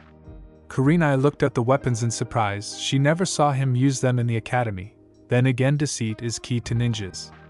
Before she could comprehend this any further, she saw Hinata charge at her with her dojutsu activated. Kurenai managed to dodge all of her strikes but had to jump backwards as Naruto lunged forward and tried to swipe at her head. She skidded a few inches before realizing she had to get serious. She made a few hand signs. "Demonic illusion, tree binding death," she whispered as she vanished. Before they could recognize the jutsu, a tree wrapped around them. A Kurenai then emerged from each of the trees with a kunai in her hand. She raised the weapon and stabbed them all in the jugular veins, before their whole bodies dissolved into many leaves. 1. Cursing mentally, she bit her lip to escape the genjutsu just in time to see the real Shino finish his hand signs. "Spindle formation," he said, barely above a whisper as his insects were sent toward her in a spiraling motion. She jumped to the side, with only a few dozen bugs actually catching her. "Damn, I have no idea how their battle strategy works," Kurenai thought as the Kikai bugs kept eating away at her chakra. "But it looks like Hinata has short range, Naruto has mid-range, and Shino has long range." Switching to offense, she made 2 shadow clones and charged at her future students. One of the clones made it to Hinata first and tried to spin kick her in the temple. "Rotation," Hyuga called out as she released a huge amount of chakra from all her Tenketsu points, 2, and spun to parry the attack, creating a 5-foot blue dome around her. The force was so great it knocked the clone to the ground and dispelled. While this was happening, the second clone was fighting with Shino, both using kunai. Shino was doing an adequate job at blocking her attacks but was caught off guard when the clone spun around and slammed the butt of the kunai against the back of his head. He then disappeared in a cluster of Kikai bugs 3, which then swarmed her and edged away all the clone's chakra, dispelling it. The real Kurenai was currently dodging Naruto's swipes. Trying a different tactic, he jumped a few feet back and went through a series of hand signs. To her surprise, he didn't call out the jutsu's name but merely took in a huge breath and shot out a small gust of wind.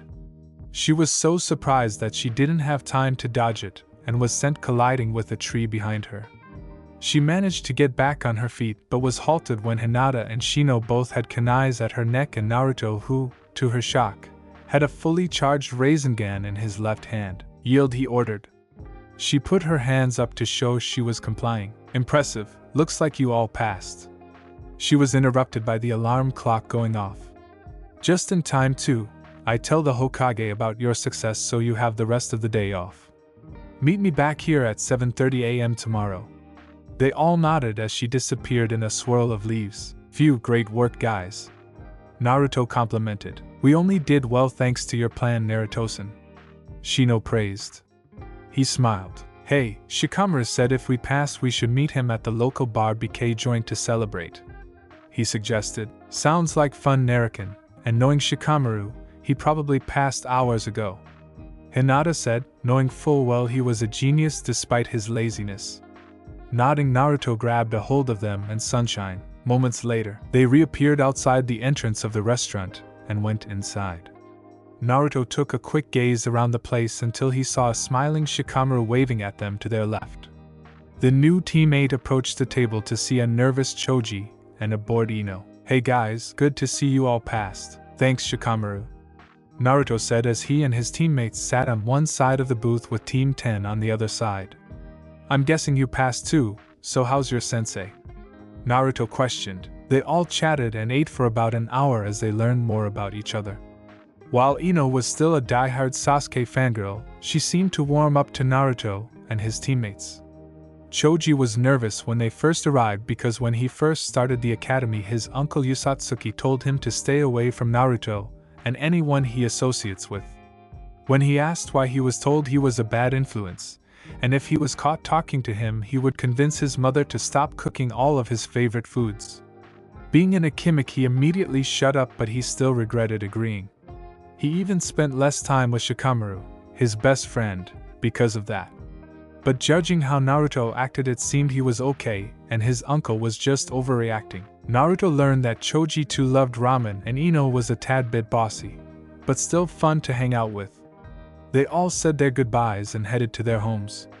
Naruto was excited because today he would learn elemental training from Kasumi. "Beetle in position," a monotone voice said over a radio. "Lioness in position," a young feminine voice called. "Spirit in position," another male said. "This is Petals, what's your distance from the target?" An adult female voice questioned over the headset. 10 meters. Beetle answered. 6 meters. Lioness replied. 2 meters. "Shall I proceed with capturing?" Spirit whispered as not to alert the target. "Affirmative in 3, 2, 1, now." As soon as Petals finished that last word, Spirit lunged toward the target, which was small and had a bow in its hair. "Gotcha!" Spirit exclaimed, grabbing the target, which was revealed to be a cat as it squirmed around but almost instantly calmed down when it realized just who the person was and let itself be held in his arms. "Let's see, red bow in its hair. Yep, this is Tora alright," Spirit said through the headset, revealing to be Naruto as he idly stroked Tora's fur, causing it to purr. Soon Beetle, Lioness, and Petals or Shino, Hinata, and Kurnei emerged from behind their hiding spots. "Great work, team. I think we even broke our old record." Kurenai was praised. "I still don't understand how Naruto gets Tora that calm," Shino said with Hinata in agreement as they saw the cat nuzzle into Naruto's chest. Though Hinata was secretly wishing that she was in Tora's position, but quickly shook those thoughts off as they always led to things a little more provocative. "I think you're right, Kurenai-sensei, 23 minutes. Let's head back to the tower, Naruto said with everyone else nodding. Later at the Hokage Tower. Excellent work, teammate. You've beaten the old record by 7 minutes. The third Hokage said in approval. He still couldn't believe that there was actually a ranking for how fast you could catch a cat. But seeing as how feisty it was and would run away from the daimyo's wife several times a week, it seemed necessary. What did baffle him was that it would become a tame kitten as soon as Naruto showed up. It's as if all felines seemed comfortable toward him. Wink, wink, nudge, nudge, thank you Hokage-sama. Kurenai replied politely, but on the inside was getting really sick of chasing that damn cat once a day. She still had claw marks from the last time she tried to capture the little demon. She watched in satisfaction as Daimyo's wife squeezed the poor cat to near death. That's it, just a little more. Hinata, Shino, and Kurenai thought with eerily, then picked up a sheet of paper on his desk. Let's see, we have been pulling weeds at our Suna liaison's home, tending to the Nara deer farms, babysitting the before he could go any further, and Naruto raising his hand. Hokage-sama, if I may, we've done over 50 drank missions in little over a month. I believe we qualified for at least 3 cranks. Naruto interjected as Kasumi had taught him basic Kanoha politics to get the council off his back should he slip up, and ranked missions popped up once or twice. Ichiraku shook his head. Naruto, Hokage-sama will give you a higher ranked mission when he sees your read. Actually, Ichiraku, I have a few crank missions available. I was just waiting for one of you to speak up. Everyone's eyes twitched. We have a low crank ranked mission to protect a bridge builder on the way to his home country in Wave. Kurenai seemed a little unsure. I'm not sure. Tora, no! Was the cry of the daimyo's wife as they all watched Tora escape her death grip as the fat woman chased after her. Well, take it! Kurenai almost yelled, causing everyone to sweat. Nodding, the aged Kaga pushed the intercom and ordered, "Send in the client." A few seconds later, an old bearded man dressed in dark rags with a straw hat walked through the door. This is the group supposed to protect me? One jonin and a bunch of brats. The old man questioned as he took a swig of his sake. Mustn't kill clients, mustn't kill clients, mustn't kill clients. Was the inner mantra of the 3 genin, still keeping stoic features on the outside. Don't worry, sir, my team is more than enough to handle a few bandits. Kurenai said calmly, as she had dealt with idiots like these before. He took another sip from his bottle. Whatever, I'm Tazuna the super bridge builder.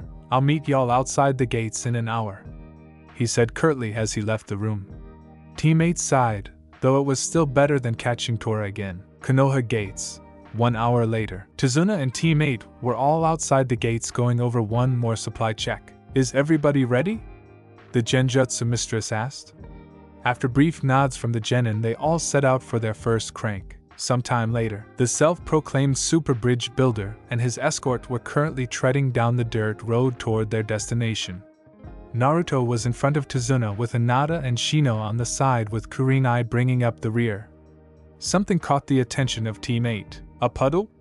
It hasn't rained in weeks, they all thought. The team glanced at one another. Kurenai mouthed the words, "Let me handle it." Confirming they understood, they all returned their gaze to the front. As soon as Kurenai walked next to the puddle, she dropped an explosive note in it. Boom! The note went off as 2 masked figures were sent flying out of the puddle before landing in a heap some 10 feet away. Growling angrily, they stood up. Ugh, you're gonna pay for that, bitch, one of them said as they both launched chains from a gauntlet on one of their arms. Before she could blink, the chains wrapped around her. The 2 smirked. One down, one of them said as they pulled on their chains. To their shock, the kunoichi turned into many petals instead of gore. Shit! Genjutsu, they thought as they bite their lips to release it. As soon as they did, however, they only saw a large swarm of bugs headed straight towards them. Nearly all of them hit their mark as the 2 failed ambushers were struggling to stand. Before they could plan their next move, one felt a sharp pain in their neck while the other felt it in his stomach. The 2 collapsed unconscious as the 2 blows were courtesy of Hinata and Naruto. Good work, Kurenai said with a small smile, but quickly vanished. You interrogate Tazuna while I deal with these 2 bozos. The genin nodded as they witnessed the 2 masked men get dragged off with barely any protest.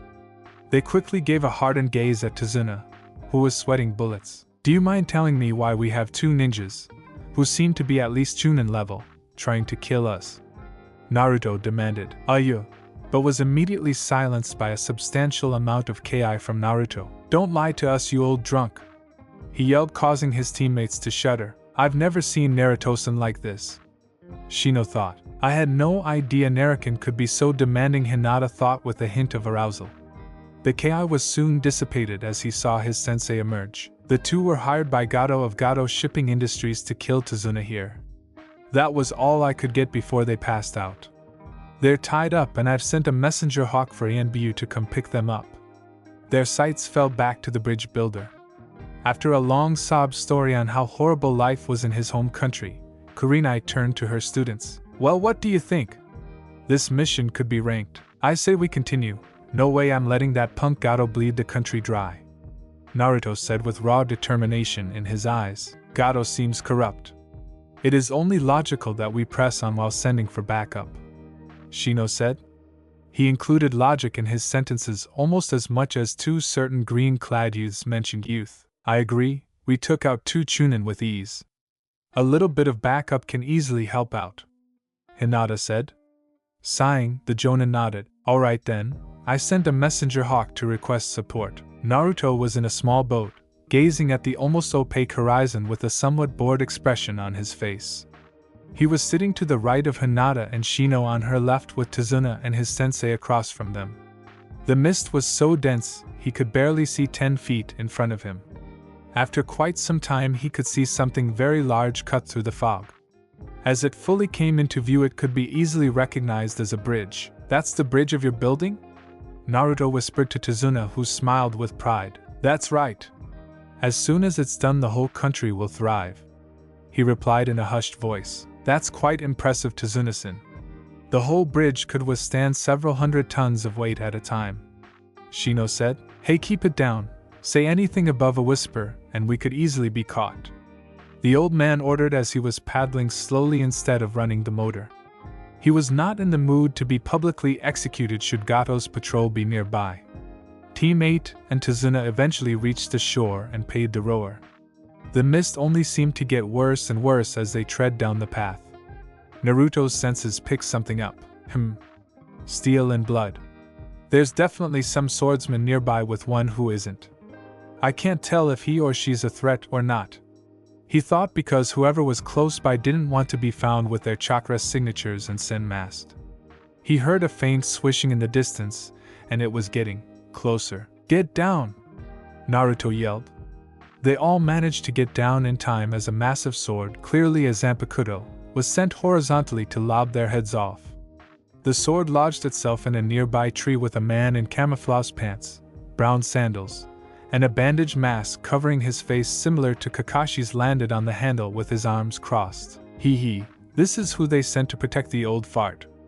A Jonin and a few brats? It seems the leaf has gotten even more arrogant. The tall man growled with venom. You could barely make out a scratched mist headband on his forehead. Protect Tazuna-san, Kurenai ordered while pulling out a kunai. The team immediately surrounded the bridge builder with Naruto sending a few clones to support Kurenai. Hinata had her Byakugan activated and Shino's bugs swarming around him. Hinata was shocked to see the entire mist had chakra in it.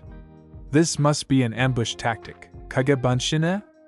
A smart brat you got there. It still won't stop me from butchering everyone here though, he said, darkly chuckling at his own twisted joke. Meanwhile in the bushes, are you sure Zabuza can hold his own against them? 2 of the genin look like clan members and the Jonin is Kanoha's genjutsu mistress, Kurenai Yuhi. A dark red-haired male said to his female companion, Don't worry Akane-san, Zabuza-sama can handle these petty ninja, if not I'll step in. She said, turning to him. I hope you're right, Hakane-chan. Akai replied, still having his doubts. Back to the fight. I'm getting bored. I think I'll end this, now. He cried the last part, releasing a massive amount of Ki. The pure force alone almost brought the clan heirs to their knees and actually dispelled Naruto's clones. Internally they were terrified, but they still steeled themselves. They knew that as soon as they adorned that headband they had to sacrifice their lives for the village if need be. Are you brats getting scared? You have no idea what it's like to be a shinobi. You think it's all fun and games and you can be heroes while walking away without a scratch. It's not. You're going to have to lay down your lives when the time comes, and it's gonna be right now," he said as he practically teleported right in front of the horrified old man. He raised his zanpakuto and brought it down on his head. Sqlch, drip, drip. A few drops of blood fell to the ground as everyone was shocked to see that the sword was blocked by a smirking Naruto with his bare hands. While Zabuza kept a stoic face, he was amazed on the inside. What the? That should have cleaved him and the old man in half. How strong is this kid? Were the thoughts of the demon of the mist and his hidden assailants.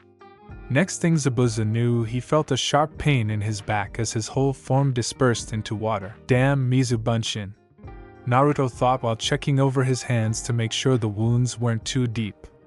He was mentally berating himself for forgetting to bring out his claws as soon as the former mist shinobi appeared. While he and the missing nin were plotting their next move, he felt a small nudge from Hinata. "Naruto, I can sense two figures in the bushes with fairly high chakra signatures and one massive one straight ahead." Past Sensei Naruto grinned. "Perfect," was all he said before disappearing, then reappearing in front of Kurenai. "Naruto, what are you?" She couldn't finish her question as Naruto went through a flurry of hand signs before taking a huge breath of air and exhaling it, sending a hurricane-level gust of wind right at the lone figure. The force itself dispersed the mist and nearly sent the hidden warriors off their feet. The figure was sent nearly an 18th of a mile backwards before hitting the ground, splashing water all over the ground. Another Bunshin. This was starting to frustrate Naruto. Zabuza was catching his breath atop a nearby tree. First, where did he learn Wind Release, Gust of Oblivion, and where did he learn the damn Rasengan? He screamed inside his head as the real him saw the whole display. The mist was gone and he couldn't use his trademark silent killing technique. Looks like he's going to have to go on the frontal assault. He lunged out of the trees and swung the blunt end of his sword at Naruto. Not having enough time to react, he received the blow full force and was knocked several feet away, cracking several ribs in the process. Zabuza was about to charge again but soon found himself bound to a tree that came out of nowhere. Kurenai then emerged from the tree with a kunai. "Hope you didn't forget about me," she said as she drove it into his neck. "Shit!" Then as soon as it appeared, the tree vanished along with the jonin. Zabuza's knees buckled as he clutched his throat at the sudden surge of pain. "Damn it, Genjutsu. I need to be careful," he thought as Naruto finally rose from the ground and brought out his claws. Zabuza got into his sword fighting stance and blocked the blonde strikes when he lunged forward. No one could believe their eyes. Naruto, the former doge, was going toe-to-toe with an erranked missing nin. Clang, clang, clang was all they could hear as the two were engaging in a deadly dance. Every strike was dodged or blocked. Sparks were flying with each parry, with nobody gaining the upper hand. Snapping out of her stupor, Kurenai charged forward and joined Naruto in the array. The added jonin was starting to put Zabuza on the ropes. "Damn, I just need to get to the shore." The missing nin leaped backward and made several water clones. The clones charged the leaf ninja with the real one heading toward the shore. With Akai and Haku, Akai's hands were twitching, the battle was calling to him. He was about to grab his weapon when he was stopped by Haku. She grasped his hand and said, "Don't." Zabuza said not to interfere. "If he starts to lose, I'll jump in. Got it?" Akai had no choice but to nod, as it would be much worse to disobey Zabuza than anything else. It was reluctant though. The thrill of the fight was making his heart race. He wanted to join in. Back at the battle, Zabuza finally managed to reach the shore and leaped onto the water. He started making seals but was halted as several kunai and shuriken came hurtling towards him. Zabuza took out his sword and managed to block them all, with only two managing to get past. He put the zanpakuto on his back once more but heard a brief poof behind him. He dreadfully turned around to see two Narutos behind him. Crap, they must have been hanging weapons. Before he could further assess the situation, he felt something, or rather someone, latch onto him. He moved his head to see it was yet another Naruto clone. Several more Narutos latched onto him and held him in place, as one of the clones behind him had a charged white Rasengan in his palm. The clone was then grabbed by the second one and flung towards Zabuza. "Wind Release, Wind Rasengan." the clone cried. One word went through Zabuza's mind. The jutsu came careening with Zabuza's back. He flew all the way back to the land and tumbled for a bit before landing in a heap of broken bones. He stood up on shaky legs and thought, this is bad. I can't hold out forever and I can't let Akai and Haku join in or else they can be taken hostage. There isn't enough moisture in the air for Haku to use her huton. I knew Akai should have brought his okatana. Looks like I have no other choice. He thought as he made an unfamiliar hand sign. Before the leaf ninja could recognize the seal, they gasped as two saban came hurling out of a tree and pierced his neck. He slumped to the ground as a ninja in blue and brown garb with a hunter-nin mask shine next to Zabuza. Thank you for weakening him, a feminine voice said. I've been tracking him down for months. I'll dispose of the body. Thank you, Leaf Nin. She thanked as she took the body as she shined away. Relieved that the battle was over, Team 8 regrouped. Is everyone okay? Kurenai asked, still amazed at the display of skill Naruto possessed. My ribs are a little busted and I need to patch my hands up, Naruto admitted. Sighing, the Jonin asked, is your house close to Tsunasen? Yes, just a few miles north from here. Nodding as she headed in the direction with the others following, Hinata thought was a little reluctant. She knew full well that something was wrong, but her and her team needed to rest up. Naruto was currently sitting on a worn-out couch with Hinata leaning her head on his shoulder as she slept. Shino was sitting nearby staring out into space, as if in deep thought. The blonde took a quick glance at his teammates. He couldn't believe they stuck by him after he told him about his condition. Flashback. Naruto had just entered Tsuna's house behind Kurenai and Tsuna with the rest of his team in tow. He looked around to see a long black, almost dark blue-haired woman washing dishes with her back facing them. She was wearing a pink shirt and a long pink skirt with an apron over it. Tsunami-chan, I'm back. The said woman turned around and gave a delighted smile. Tu-san, I'm glad you're okay, she said as she walked up to him and gave him a hug, which he gladly returned. The bridge builder turned his head and gestured at the leaf shinobi. These brave ninjas saved me twice. With them around, I'll be able to finish the bridge in no time, he said. She politely bowed and said, thankfully, she was cut off when she saw a small boy in a beige collared shirt and dark green overalls walk down the nearby hallway. He also had a blue striped fisherman's hat on. Don't know the type. Who are these people, Okayasin? The little boy asked. Oh, these are the brave ninjas who are here to protect your grandfather while he completes the bridge. The boy merely shrugged his shoulders. Whatever, they're just gonna die, he said with almost no emotion as he went back up the hall and went into his room. Tsunami sighed and turned to the shinobi. I'm so sorry, that was my son Inari. There was a little incident a few years ago, and it's what made him that way. It is still a touchy subject, so try and let it be. Dinner's almost done. Would you like to join? Teammate nodded and sat down at the dinner table. It was normal aside from Inari giving the leaf ninja weird looks. Once supper was over, Kurenai turned to her team. It's getting late, so training will start first thing tomorrow. Rest up, she ordered as the tsunami directed her to her room. Meanwhile, Naruto was having a chat inside his head. Do you really think I should? They might what? Reject you after all you three have been through? I know for a fact that both the Hyuga and Aburame clans don't see you as a demon, so they haven't been brainwashed. I know, it's just that they're all I have except for you, Kasumi Niken, Iruka, and Ichiraku's, Sai. Alright, I'll tell them. He finished the conversation in his head and looked at Hinata and Shino. Hey, can I talk to you both in private? Sure, Nariken, Hinata said with Shino nodding. Naruto led them to one of the rooms and closed the doors. As soon as they entered, he took out a sheet of paper and placed it on the wall.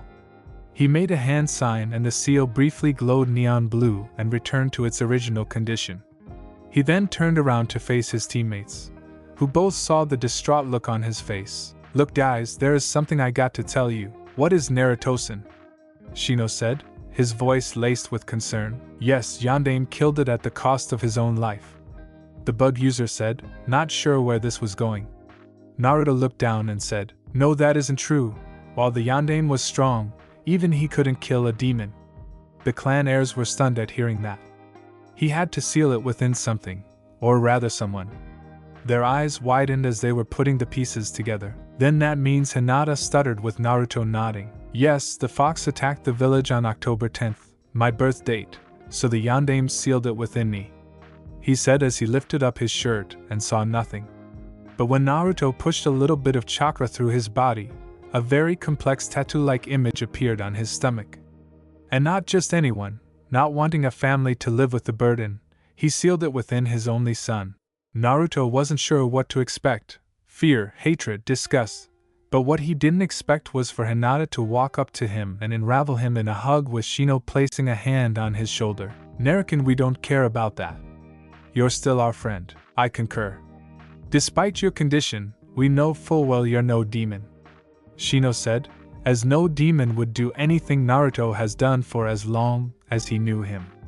Naruto was speechless. It was only a few words, but they meant so much to him. Why you accept me?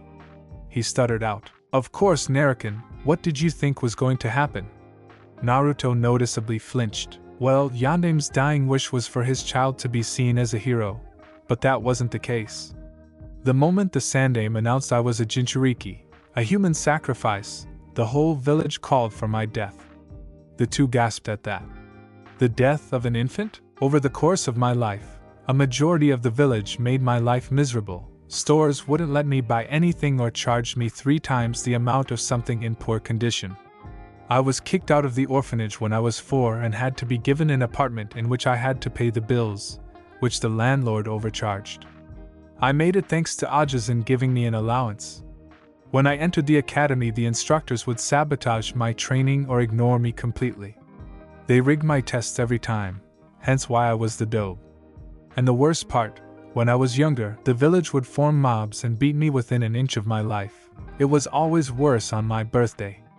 By now Hinata was in tears and Shino had his bugs furiously swarm all over his body, but Naruto still continued. The reason I didn't tell you before was because you were all I had aside from a few others, and if you rejected me, I might have done something drastic, he said with tears streaming down his cheeks. Hinata, and now Shino, had hugged him as tight as they could. Well, you don't have to worry about that, Naruto. We'll still always see you as you, Shino said as he dropped the suffix. He felt too close to him now to use a formality like that. After what seemed like an hour, Naruto broke away from the hug and wiped his tears away. Thank you so much, both of you. They all smiled and headed back outside. Naruto was still sitting on the couch as he recalled what happened merely an hour ago. He heard the front door click open. He glanced at the direction of the noise to see 2 people he really didn't want to see: Sasuke and Sakura. Humph. I knew you and your pathetic team wouldn't be enough to handle a little mission, the emo said arrogantly. Yeah. You and those freaks can't do anything right, his trusty follower screeched. If it wasn't for Hinata sleeping soundly and Shino placing a hand on his shoulder, Naruto would have already been at their throats. Alright, that's enough. We're here to provide backup, not start a fight, Kakashi said as he and Kiba walked through the door as well, with Akamaru atop his head. Sasuke merely nodded and Sakura drooled over how cool her Sasuke-kun was. By now Hinata had woken up to see the 2 idiots, much to her dismay, but was a little happy to see Kiba once more. The 3 rose from their seats. It's not that I don't doubt your abilities, Kakashi-sensei, but why did they send a genin team as backup? Naruto asked. Granted, they themselves were a genin team that easily defeated 2 Chunin, but with the threat of other Jonin and Gato's overall thug base, he was expecting a Jonin, or even a NBU. The one-eyed man sighed. The council in their infinite wisdom believed that Sasuke was more than enough to handle an A-rank mission by himself, and with me by his side we could be unstoppable, he said with sarcasm, but Sasuke and Sakura didn't seem to notice it and smirked. After hearing all the commotion, Kurenai and Tsunami finally exited their rooms and entered the living room. The Genjutsu mistress took one glance at Team 7. There are backup? She deadpanned, causing her team and Kiba to chuckle, Kakashi and Tsunami to sweat drop, and the Banshee and Emo to growl. He was about to arrogantly proclaim that she should watch her mouth in front of an elite until Kakashi gave his shoulder a tight squeeze. I believe it's getting late. Are there enough rooms for us? Kakashi asked. Tsunami nodded. There should be. If not, 2 of you will have to share. Sakura immediately latched on to Sasuke upon hearing that. He prayed to whatever kami out there he wouldn't be D. The former ANBU looked at his students. You three get some rest. Me and Kurenai need to discuss a few things. Reluctantly they agreed and let Tsunami lead them. Same goes for you, Kurenai said to her students. They too agreed and headed off to their rooms. Once the final door closed, the two jonin sat down at the dining table. So how has your team done?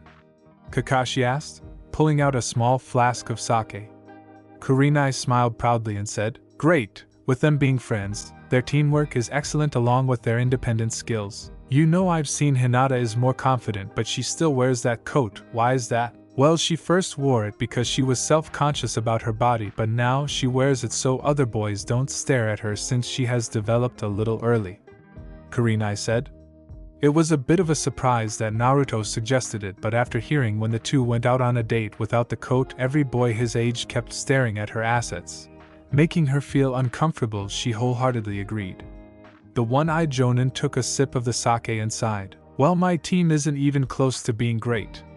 Kiba is the only one who shows any decent qualities of a ninja but is still headstrong.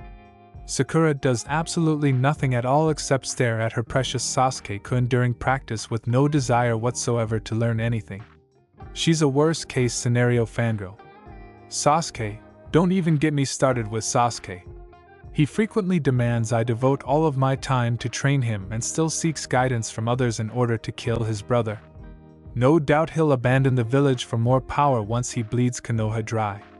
Kurenai scowled. And you let them get away with this? I have no choice.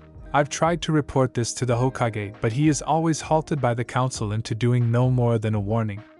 They have gotten way too much power since Sensei died.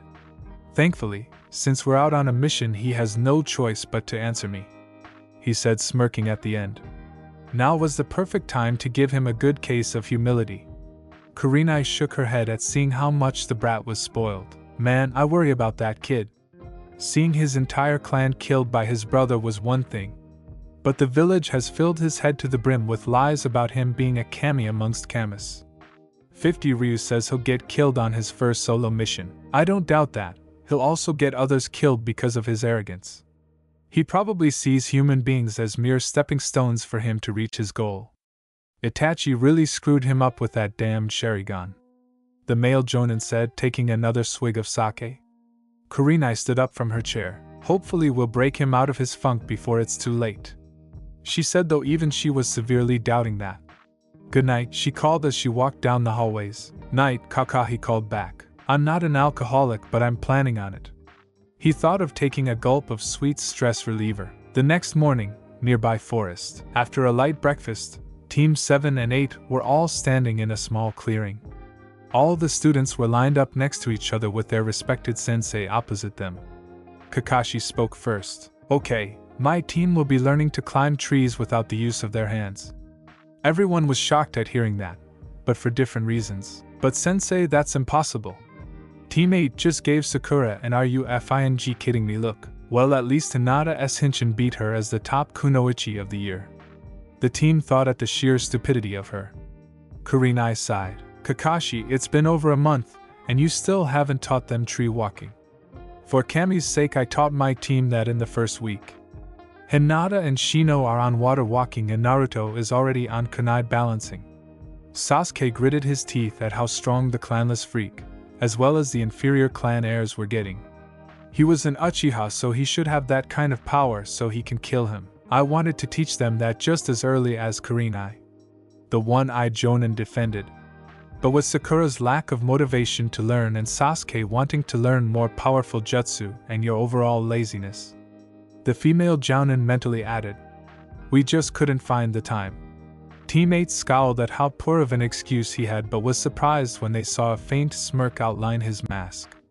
However, I couldn't do anything because two certain people would come running to the council every time I tried to discipline them. But now that we're outside the village, those certain people have no choice but to answer to me with no repercussions once we get back. Now the other team was smirking while Sasuke and Sakura were either scowling or sweating. Now, as I was saying, Yobi, hey, can one of your students explain Kurenai? He asked. This was a perfect time to teach the emo some humility. Kurenai immediately caught on to what he was doing and smirked. Of course, Hinata explained. She ordered. The said genin nodded and walked toward a tree. This exercise is known as tree walking. All you have to do is maintain a steady supply of chakra to the soles of your feet so you can stick to surfaces. Since your feet are the hardest place of your body to concentrate chakra, this aids in your control and reserves. Kiba was the only one who was actually paying attention, as the other two refused to listen to some Hyuga bitch act like she was better than them. An Uchiha elite and his future wife. That's about it in a nutshell, so try it out for yourself. Use kunai to mark your progress, and it's best if you get a running start. Hinata explained. The three nodded and took out their own kunai and all ran up the tree. Kiba made it about halfway before having to backflip off the tree to avoid falling on his ass. The other two, however, didn't put any chakra into their feet, so they couldn't make it more than 2 steps before falling back down. It looks like somebody didn't listen to my lecture, Hinata teased. Sasuke growled. Shut your mouth, you white-eyed bitch. The duck would have gone on with his rant if Naruto didn't nail him in the gut with a solid hook, sending him to his knees. Watch what you say, Uchiha. Say that again, I'll make sure you won't be able to revive your clan. Naruto threatened as he saw a trickle of blood come out of the emo's mouth. Naruto, apologize to Sasuke-kun for helping me. That's enough, Kakashi barked. Kurenai sends your capable team somewhere else, and I'll deal with these two. The Jonin nodded and led teammate out of the clearing, leaving an irked Kiba and a furious Sasuke and Sakura. Uzumaki, I swear I will kill you and everyone you care about. I swear on my Uchiha name. Sasuke thought as he saw teammate leave the area to train in something that he should be learning. Motivation. Uzumaki, I swear I will kill you and everyone you care about. I swear on my Uchiha name. The brooding jackass would have had more time to swear other things that aren't going to happen had he not heard 2 separate puffs of smoke. He turned around to see a dog wrapped in bandages and a big black dog almost as tall as Kakashi appear. Hey, bull, give these two a little bit of motivation, the summoner said in a sickly sweet voice. The 2 dogs growled menacingly and charged at the 2. Payback's a bitch, Kakashi and Kiba thought as they watched the 2 furiously run up the tree and fall back down into the jaws of the summons. They really should have listened to Hinata. Teammate was currently standing in a much larger field than the previous one. Kurenai was facing the team, who were all in a row. Alright, I'm going to give each of you separate training. Shino, Hinata, has each of your clans given you something to learn recently? They both nodded and each pulled out a scroll from inside their jackets. Father has given me the instructions for 8 trigrams, 64 palms, and I have been given parasitic insects, typhoons. The Jonin nodded and turned to Naruto. Good, what about you, Naruto? She asked. Naruto pulled 1 blue and 1 yellow scroll. I'm currently working on water style, shark bomb and lightning style, fangs of lightning with the use of my claws, he replied, causing Kurenai to raise an eyebrow. You're already on rank jutsus? She questioned as she was unaware of how advanced the wind jutsu he performed against Zabuza was. Zabuza, that was something she needed to discuss tonight. Naruto nodded. Yep, my affinities are wind, water, and lightning. In case you're wondering, I got the scrolls from my family's estate. The genjutsu mistress's eyes widened at that. She worriedly glanced over at the other 2, they both nodded and gave a look that said we know everything. She sighed once more. You could never predict or understand Naruto, not even the new him. Very well then, for today I want you to practice those jutsus and tomorrow I'll teach you one of my genjutsus. Understand? Nods good, I'll be standing by to correct you on your forms and give you basic tips, she said as she walked to a nearby stump and sat down. Time skip, 1 week. Over the course of the week, teammate has been training non-stop. Why, you ask? It's because a week ago Kurenai had informed the Leaf Ninja that Zabuza Momochi, the Jonin teammate fought, was still alive to everyone's shock save for her, Kakashi, and Hinata. She told them that Hunter Nin always disposed of the body by burning it at the spot to destroy any type of information from enemy villages. They don't carry it away. Kakashi also added that Saban were also used to put others in a false state of death should it pierce the correct spot. Hunter Nin rarely used Saban, and if they did they would have explosive tags attached to aid in the disposal. Hinata also said that she sensed 2 fairly high chakra signatures hidden in the bushes during the battle. She knew the hunter was one of them but brushed it off, thinking it was just her and her partner waiting for the missing nin to weaken. However, Kakashi said that hunter nin always travels separately to cover more ground. This could only mean one thing, that hunter nin was one of Zabuza's accomplices. And there was most likely someone else, and judging by the wounds that were inflicted should take about a week to fully heal. This of course terrified Sakura and Sasuke, though the latter didn't show it. Sasuke demanded to know how the fight went, and once he was told he up and right refused to believe a dead son like Naruto could even stand a chance against someone like Zabuza.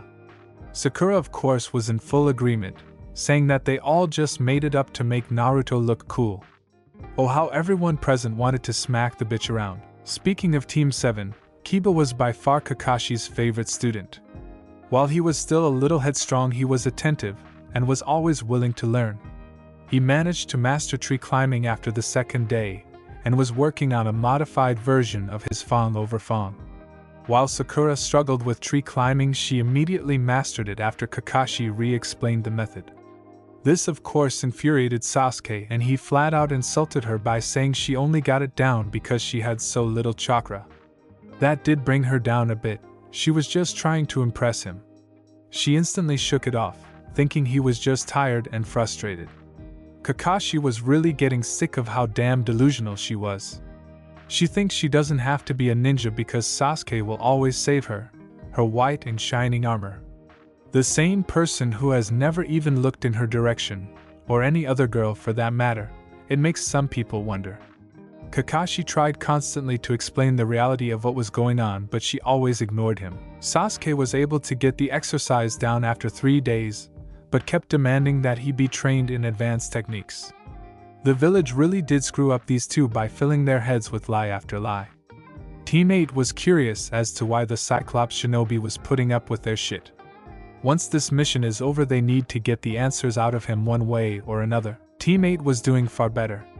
Hinata was already up to 128 palms of her 8 trigram style, and Shino improved his stealth, and 2 other clan jutsus. Naruto was only able to use his fangs of lightning up to about a 200 meters radius before it stopped being effective, though the shark bomb was perfected. Kurenai also trained them all in tracking and stealth, as this was key should they end up facing Zabuza and his comrades. The only advantages they had was strength in numbers, so the element of surprise could be their ace in the hole. They all spent most of their non-training time avoiding the brooder as well as his fangirl, and spending time with Kiba. It was around 7:30, and the sun was just about to set. Naruto was currently lying on the forest floor near the house. He needed a bit of time to himself after he almost snapped. I can't believe that little bastard. He actually had the gall to say that not only was a ninja's life easy, but that we didn't know what it was like to suffer. It took every bit of self-control that Casamanizan, won, and Kyubi taught me to not break that little heir's neck. He thought. Hell, even Kyubi was telling him to reach out and smack Inari up with something fierce. Thanks to Kami, he learned how to cut off that damn mental link. During dinner time with everyone, Inari came out of nowhere and asked why they were doing this. Naruto calmly explained that they were hired and felt it was right to help protect Tazuna. Almost immediately following that sentence, Inari yelled at him and said they didn't know what it was like to go through pain, to suffer. As soon as he said that, Naruto's team and Kakashi snapped their heads in Naruto's direction. To their shock, he kept calm and coolly stated that it would be best if he understood something before he opened his mouth, which made the whiny bitch run to his room crying. He quietly excused himself, and here he was. His inner ranting was halted when he heard footsteps. He turned his head to see his sensei walking towards him. "Hey Naruto, can I talk to you?" she said in a calm, almost motherly tone. "Sure, sensei," he replied as Kurenai sat down on the ground. "Look Naruto, I just want to tell you we're all proud of you the way you handle it." Naruto gave a small smile. "Thanks. I suppose it isn't entirely the kid's fault. He has probably been sheltered his whole life and thinks he deserves all the pity in the world. I'm just a little pissed that Tazuna-san and Tsunami let him talk like that," he said. If it was a tsunami, he would have slapped that child and told him to grow up years ago. Kurenai nodded. Same here. If it makes you feel any better, me and Kakashi had to hold Hinata and Shino back after you left, she said as she literally had to restrain Hinata from going into the kids' room and giving her a piece of her mind. Naruto chuckled at that. Well, hopefully they don't end up scaring him too much. I also came here to tell you to take tomorrow morning off. You have been training the most out of everyone. Albeit reluctantly, Naruto agreed. Thanks, Sensei, he said as he saw Kurenai get up and walk back towards the house. He closed his eyes and tried to relax but was interrupted when he heard yet another set of footsteps approach.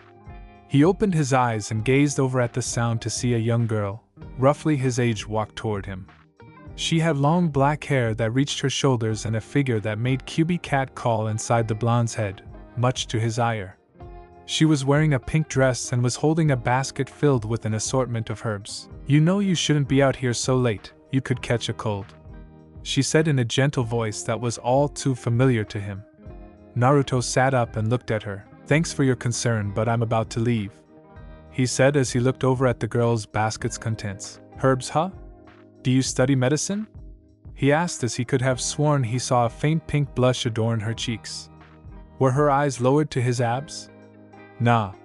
She smiled and knelt down beside him. Yes, actually, I'm no medic, but I'm doing fairly well. These are for someone precious to me who is heavily injured. Naruto looked a little confused at the term she used. Precious? You know, someone you truly care about and would do anything for them. Friends, family, loved ones.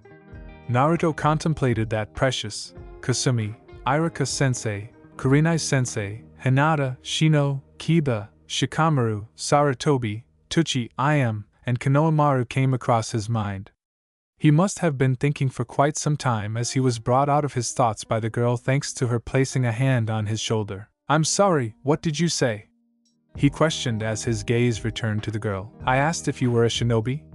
She repeated while pointing at his headband. I am.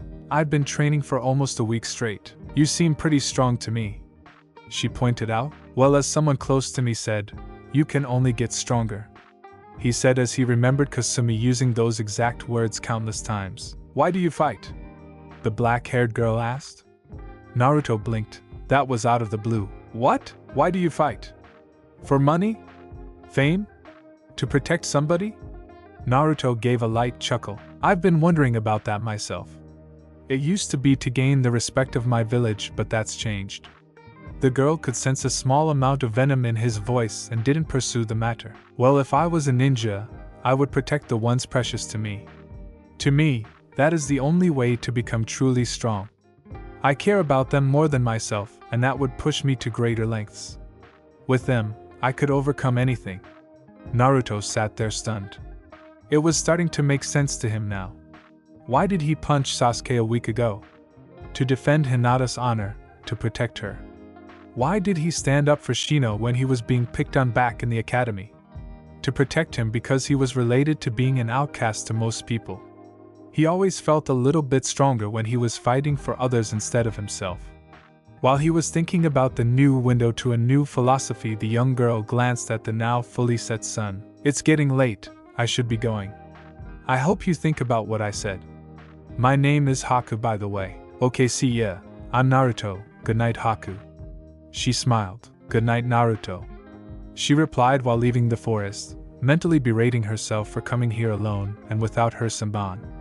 Once she was out of sight, Naruto stood up and walked back to the bridge builder's home, all the while reflecting on Haku's words. But then an ever-growing thought crossed his mind. Kyubi, are you thinking what I'm thinking? Are you sure he'll show up, Sensei? Shino asked with Kurenai nodding. Yes, the bridge should be done by today and Zabuza is most likely recovered.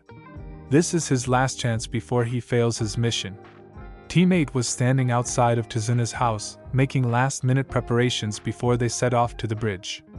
Kurenai was sure Zabuza and his accomplices would show up to kill Tazuna, his workers, and destroy the bridge. If they don't, then the bridge will be finished and Wave Country will flourish. Do you think we should bring Naruto with us? We should get all the backup we can, Hinata questioned. It wasn't that she wanted to bring her crush along, it was because she knew full well he was the most powerful out of all the genin present, and he might be the difference between life and death. The Genjutsu mistress shook her head. No, Naruto has been training hard and needs to rest up, otherwise he won't be in the best of shape and could be a burden. Besides, I have complete faith in the both of you, she said, making the two smile. They soon heard a rather annoying voice from behind. Besides, we don't need that baka. Not when we have Sasuke-kun. They mentally groaned and turned around to see Team 7 and Tazuna. Well, that baka kicked your precious Sasuke-kuns on several occasions, Kiba said. This of course caused Sakura to hit him on top of the head and Sasuke to glare. Kakashi of course was completely ignoring them with his nose deep in his pornography. Finally, we've been out here for almost half an hour, Kurenai stated, clearly annoyed. Sorry, but Sakura was too busy getting her hair done, Kakashi said as if it was no big deal. This of course caused all of Team 8 to gain a tick mark on their foreheads. We're on an A-ranked mission and all you care about is your looks, Kurenai said as calmly as she could, but Sakura merely shrugged. What? I can be a kunoichi and care about my appearance too, she defended. Finding no use in arguing with someone as block-headed as her, the female jounin massaged her temples and tried to go back to her usual demeanor, with the key word being tried. Alright, fine, let's just get moving, she ordered, with everyone nodding except for Sasuke, who merely nodded. Kurenai was in disbelief at the two's lack of respect, and Kakashi was acting as if everything was alright. As soon as this mission is over I will get my answers, even if I have to beat it out of you, Kakashi, she thought as they started to walk to their destination. The one thing that bothered her was that Sasuke had a strange mark on the back of his neck but didn't dwell on it. She'll ask later. Sometime later, the two teams had arrived to see most of the construction workers dead. Some decapitated, disemboweled, or nothing but bloodstains on the ground. While this was normal for the shinobi, Tazuna was about to heave and Sakura actually fainted at the sight and smell. Everyone gained a huge sweat drop. You have got to be kidding me. Well, she is probably more useful now, I suppose, they all thought, even Tazuna. The rest heard a pain a few feet away and saw a rather muscular man covered in ice crawl toward them. Help, demon, was all he said before he collapsed and lost consciousness. Kakashi inspected the man and sighed a sigh of relief. Don't worry, he's only been hit in non-vital spots. He should be okay in a few days. Aside from the brooder, everyone smiled. The smiles quickly twisted when they saw a thick fog roll in. I'm a little hurt.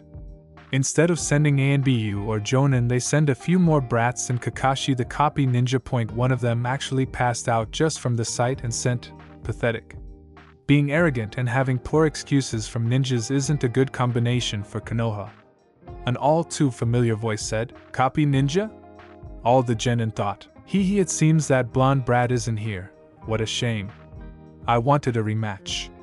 This will be over in no time. Haku takes the genin, and I'll take the jonin. Akai. Well, no one seems worth your time, so just get comfy and enjoy the show, the missing nin ordered while releasing more and more ki with every word. Look, the one with the duck hair is trembling, Zabuza mocked. Everyone locked their gaze on Sasuke, who was shaking like a leaf. Trying to keep his cool demeanor, he smirked. I'm trembling. He trailed off before disappearing and reappearing in blur. With excitement, he finished before 4 separate splashes of water were heard. Zabuza chuckled and said, Not a bad kid, but if I recall, I sent 5 clones. Sasuke's eyes widened before a clone appeared behind him and swung the blunt end of his zanbato, sending him flying 20 feet forward. He finally landed on his stomach and tried to get back up but felt pressure on his back. He looked up and saw a girl in hunter gear.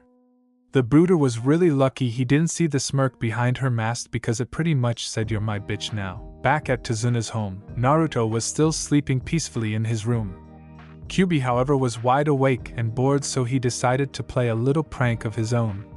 He began to insert a few things into Naruto's dream, and sure enough, a few moments later Naruto began to blush heavily and stir a bit. Hi Nakin, what are you doing? Wait. Put your clothes back on. Hey, that's my. He mumbled as he covered his crotch. Heineken. Stop. We're only I need an adult. I need an adult. Naruto opened his eyes and sat up. he almost yelled. The blonde could hear laughing inside his head and growled. "QB, what the hell? Haha. Oh, don't act all innocent the first. No, you enjoyed that." "I did not. Your pants say otherwise," the fox said as Naruto looked down and saw the large bulge. "Shut up, you hhhhhhh." Naruto was cut off by a scream coming from outside. "Shit, that sounds like tsunami," Naruto said as he quickly stood up, grabbed a scroll, and ran out of his room. Outside, Naruto snuck outside and looked around and managed to hear talking near the pier. He peered around a corner of the house to see Tsunami tied up and two thugs holding Inari via shoulders in front of her. "Don't you dare lay a hand on him. Just take me and leave him alone," Tsunami cried at the men with tears in her eyes. One of the thugs smirked. "I don't think you're in any position to order us around. Gato said to bring the both of you to the bridge. You know, a little collateral," he said. To Naruto's surprise, Inari wasn't crying or even showing the slightest hint of fear. He was just letting himself be held and looked like he knew he was going to die but wanted to die honorably. Deciding to act now, Naruto opened the scroll and pulled out his claws. He saw one of the guards lick his lips. "Though I don't suppose we can have some hhhhhhh." Before the thug finished, his arm holding Inari left his body. He fell to his knees and clutched the now spurting wound. The other man let go of Inari and pulled out a katana and looked around but was soon impaled through the neck and tossed unceremoniously into the water.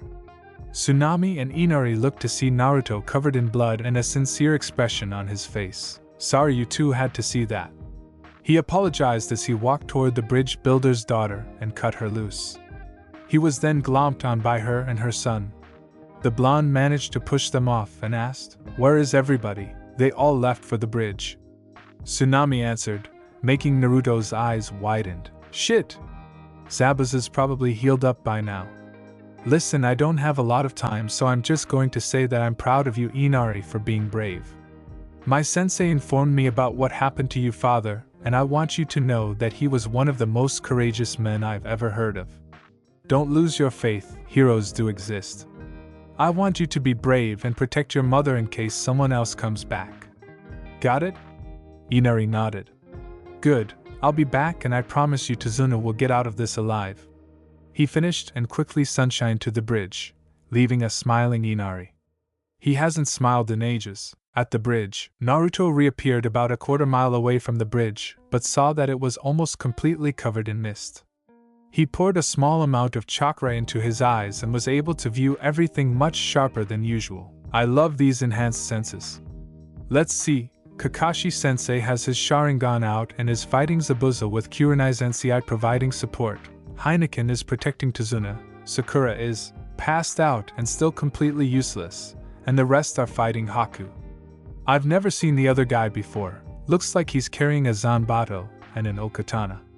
I need to think this through." With Akai. Akai was standing around with his arms crossed and brooding inside his head. "Man, this is boring. Did they have to leave the blonde guy behind? He was holding his own against Zabuza and he might have been a worthy challenge." Akai was too busy complaining that he didn't see Naruto rise out of the ground behind him as if he was emerging from water. Naruto raised one of his claws and brought it down diagonal-wise on Akai's head. Akai gasped and clutched his head. He didn't have much time to contemplate what was going on as he felt a sharp pain in his stomach and was sent a few feet backwards. He managed to get up and saw the said blonde guy with his foot out in front of him and holding some sick-looking claws. "Damn genjutsu. I need to be careful. There's no telling how much Kurenai has taught him." Naruto managed to get a good look at this guy. He had dark red, nearly crimson blood hair and dark green eyes. He had a scar over his right eye similar to Kakashi's, but the eye was still there. He was wearing jet black cargo pants and a blood-red t-shirt with a shark tooth necklace hanging from his neck and standard shinobi sandals. Naruto saw he also had on a long sleeveless red coat on and couldn't help but think of his father. He also noticed a large Zanbato strapped to his back and an Okatana strapped to his right thigh. He saw the guy bring out his Zanbato and charge at him. Naruto was able to block the vertical strike with his claws. He pushed him off and lunged forward. The real battle had begun. Naruto dodged another swing from the now grinning swordsman.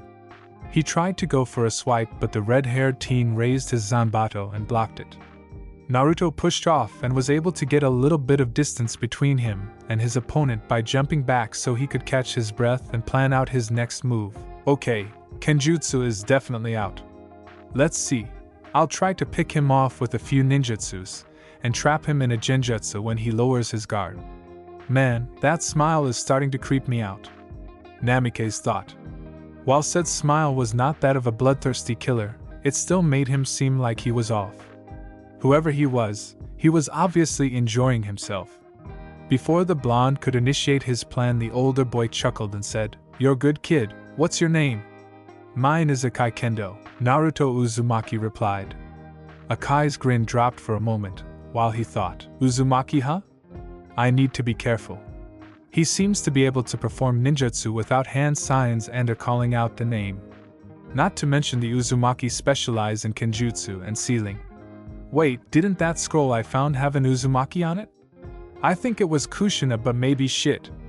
The red-haired apprentice cursed out loud as he was knocked on his thanks to a small, but powerful, gust of wind that blew straight at him and dissipated some of the mist. Alright, less inner monologue, more fighting, Akai thought as he rose and went through a set of hand signs before calling out, "Water style, water dragon jutsu."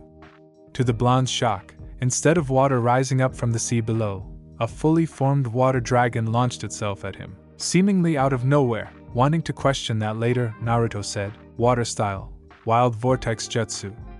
The dragon then leaned to the left and completely missed Naruto. Instead of continuing onward like Akai expected, the dragon turned around and started to swirl around him. What the hell? It looked like the dragon just appeared out of nowhere. I haven't seen such a high affinity since KIT Focus, Kyubi yelled in his head. Mentally nodding, Naruto then made an unfamiliar hand sign, and as if on cue, the dragon stopped surrounding him and charged at its own creator and hit him dead on. With Haku and the others, Shino, Kiba, and Sasuke were currently surrounded by what seemed to be a dome of ice mirrors. Shino was still standing with a few of his bugs swarming around him, as was Kiba and the now transformed Akamaru, though they were clearly fatigued. Sasuke, however, was down on one knee and glaring holes at the image of Haku inside the mirrors. All of them had at least 2 or 3 ice needles in their arms and legs. "I'll give you one last chance. Surrender yourselves and let us kill the old man. I do not want it to end this way," the ice user said. She of course was not going to be the one to kill the bridge builder, but with them out of the way she could help Akai or Zabuza with their fights. "I'm sorry, Hunter-san, but we were ordered to protect Tazuna-san at all costs," Shino said. He could hear a small sigh and saw the images of Haku take out a few saban. "Then I have no choice," she grimly stated. In the blink of an eye, Haku traveled around the dome of mirrors in various blurs and Shino collapsed seconds later. He had numerous saban piercing his torso and neck, though one was unsure if they were vital or not. "Ah man, we are so screwed," Kiba thought. Indeed they were screwed. They couldn't hit her because she moved too damn fast and would always end in pain for them. They couldn't break the mirrors because they seemed to be nearly indestructible, and the one that did break just reformed. They couldn't even escape because, as previously stated, she was too damn fast. "She's just toying with us. She could have killed us in less than a second, but she keeps sparing us. What is she trying to do?" One Kiba was so wrapped up in this that he didn't notice saban pierce the back of his neck. He instantly collapsed as he began to lose consciousness. The only thing in his line of sight was Sasuke, but he soon fell thanks to a hail of needles.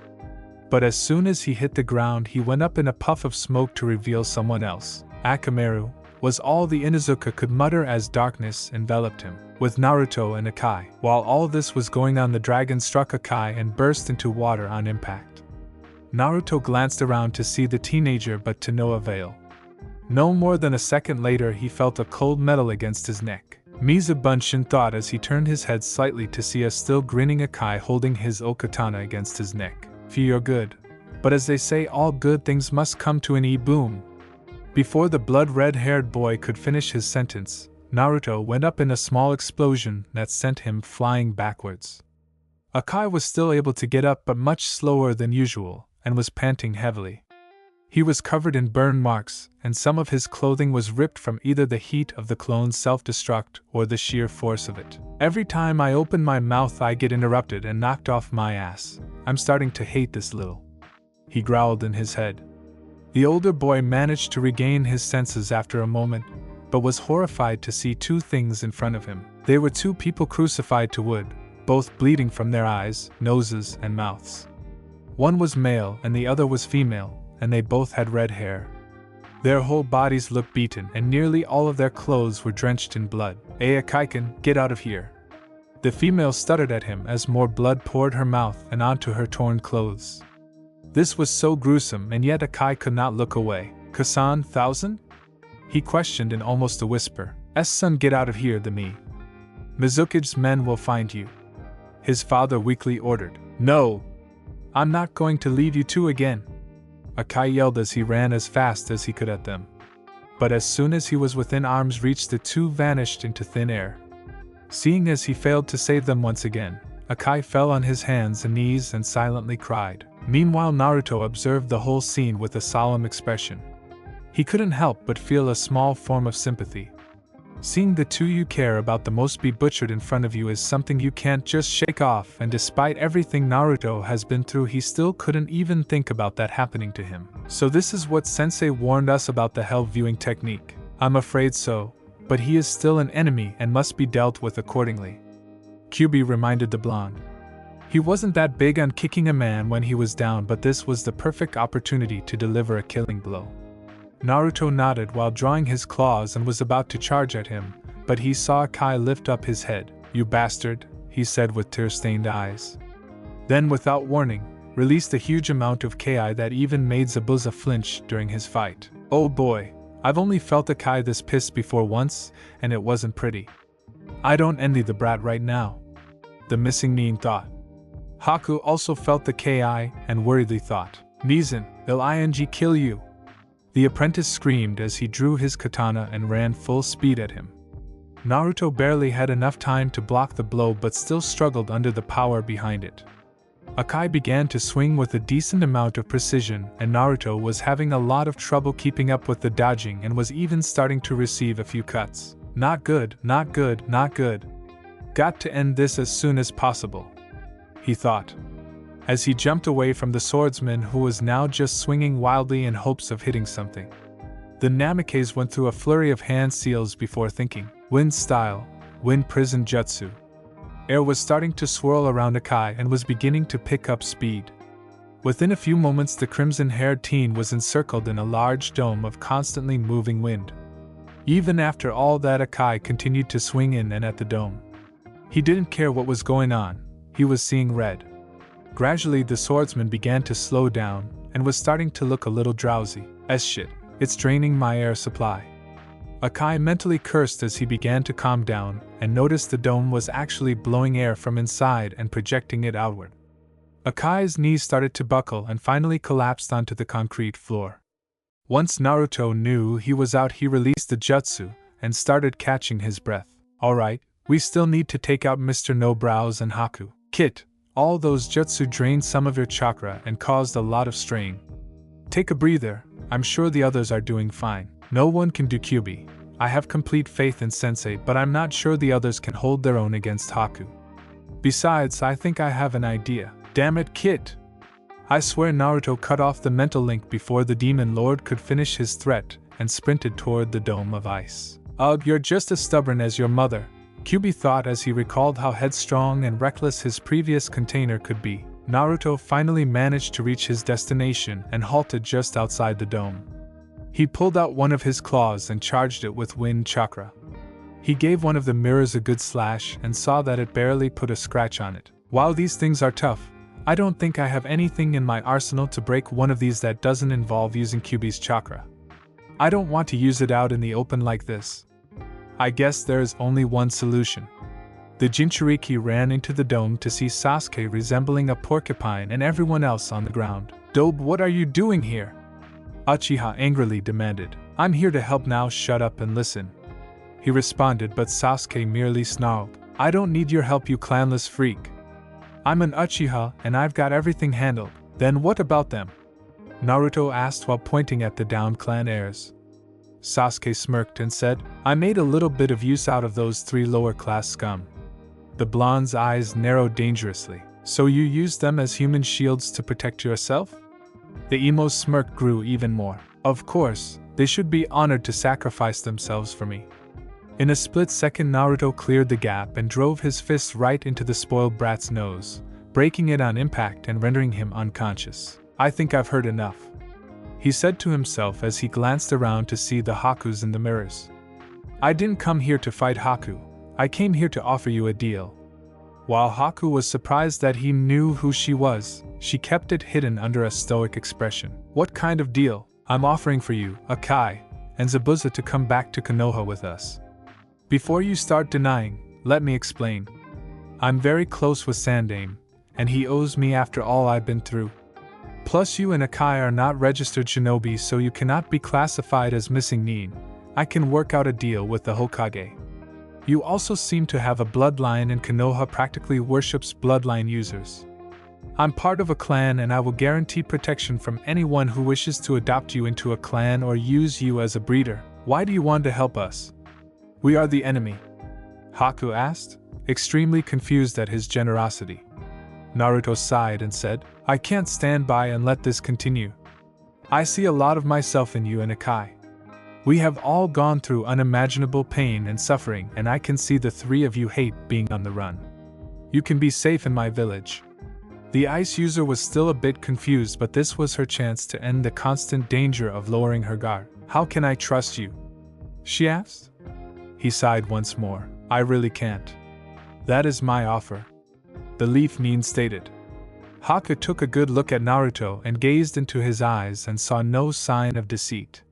She thought long and hard about this before speaking. All right, if you can convince Zabuza and Akai, then I will go with you. The Uzumaki smiled and nodded. Deal, now come on, we need to stop the fight before someone ends up dead, he said while running toward the Jonin fight. Haku cancelled the jutsu and took off after him, with the Jonin. Can you see the future? Zabuza asked, with Kakashi's summons still biting down on him. Yes, and your future is death, Kakashi stated in a deadly serious tone. He went through a complex set of hand signs and lowered one of his arms. Lighting began to cackle and appear in his hand, and soon the sound of chirping birds were heard. Kakashi's prized jutsu was almost complete until a hand grabbed his arm. Kakashi Sensei, stop! The one-eyed ninja turned his head and narrowed his eyes. Naruto?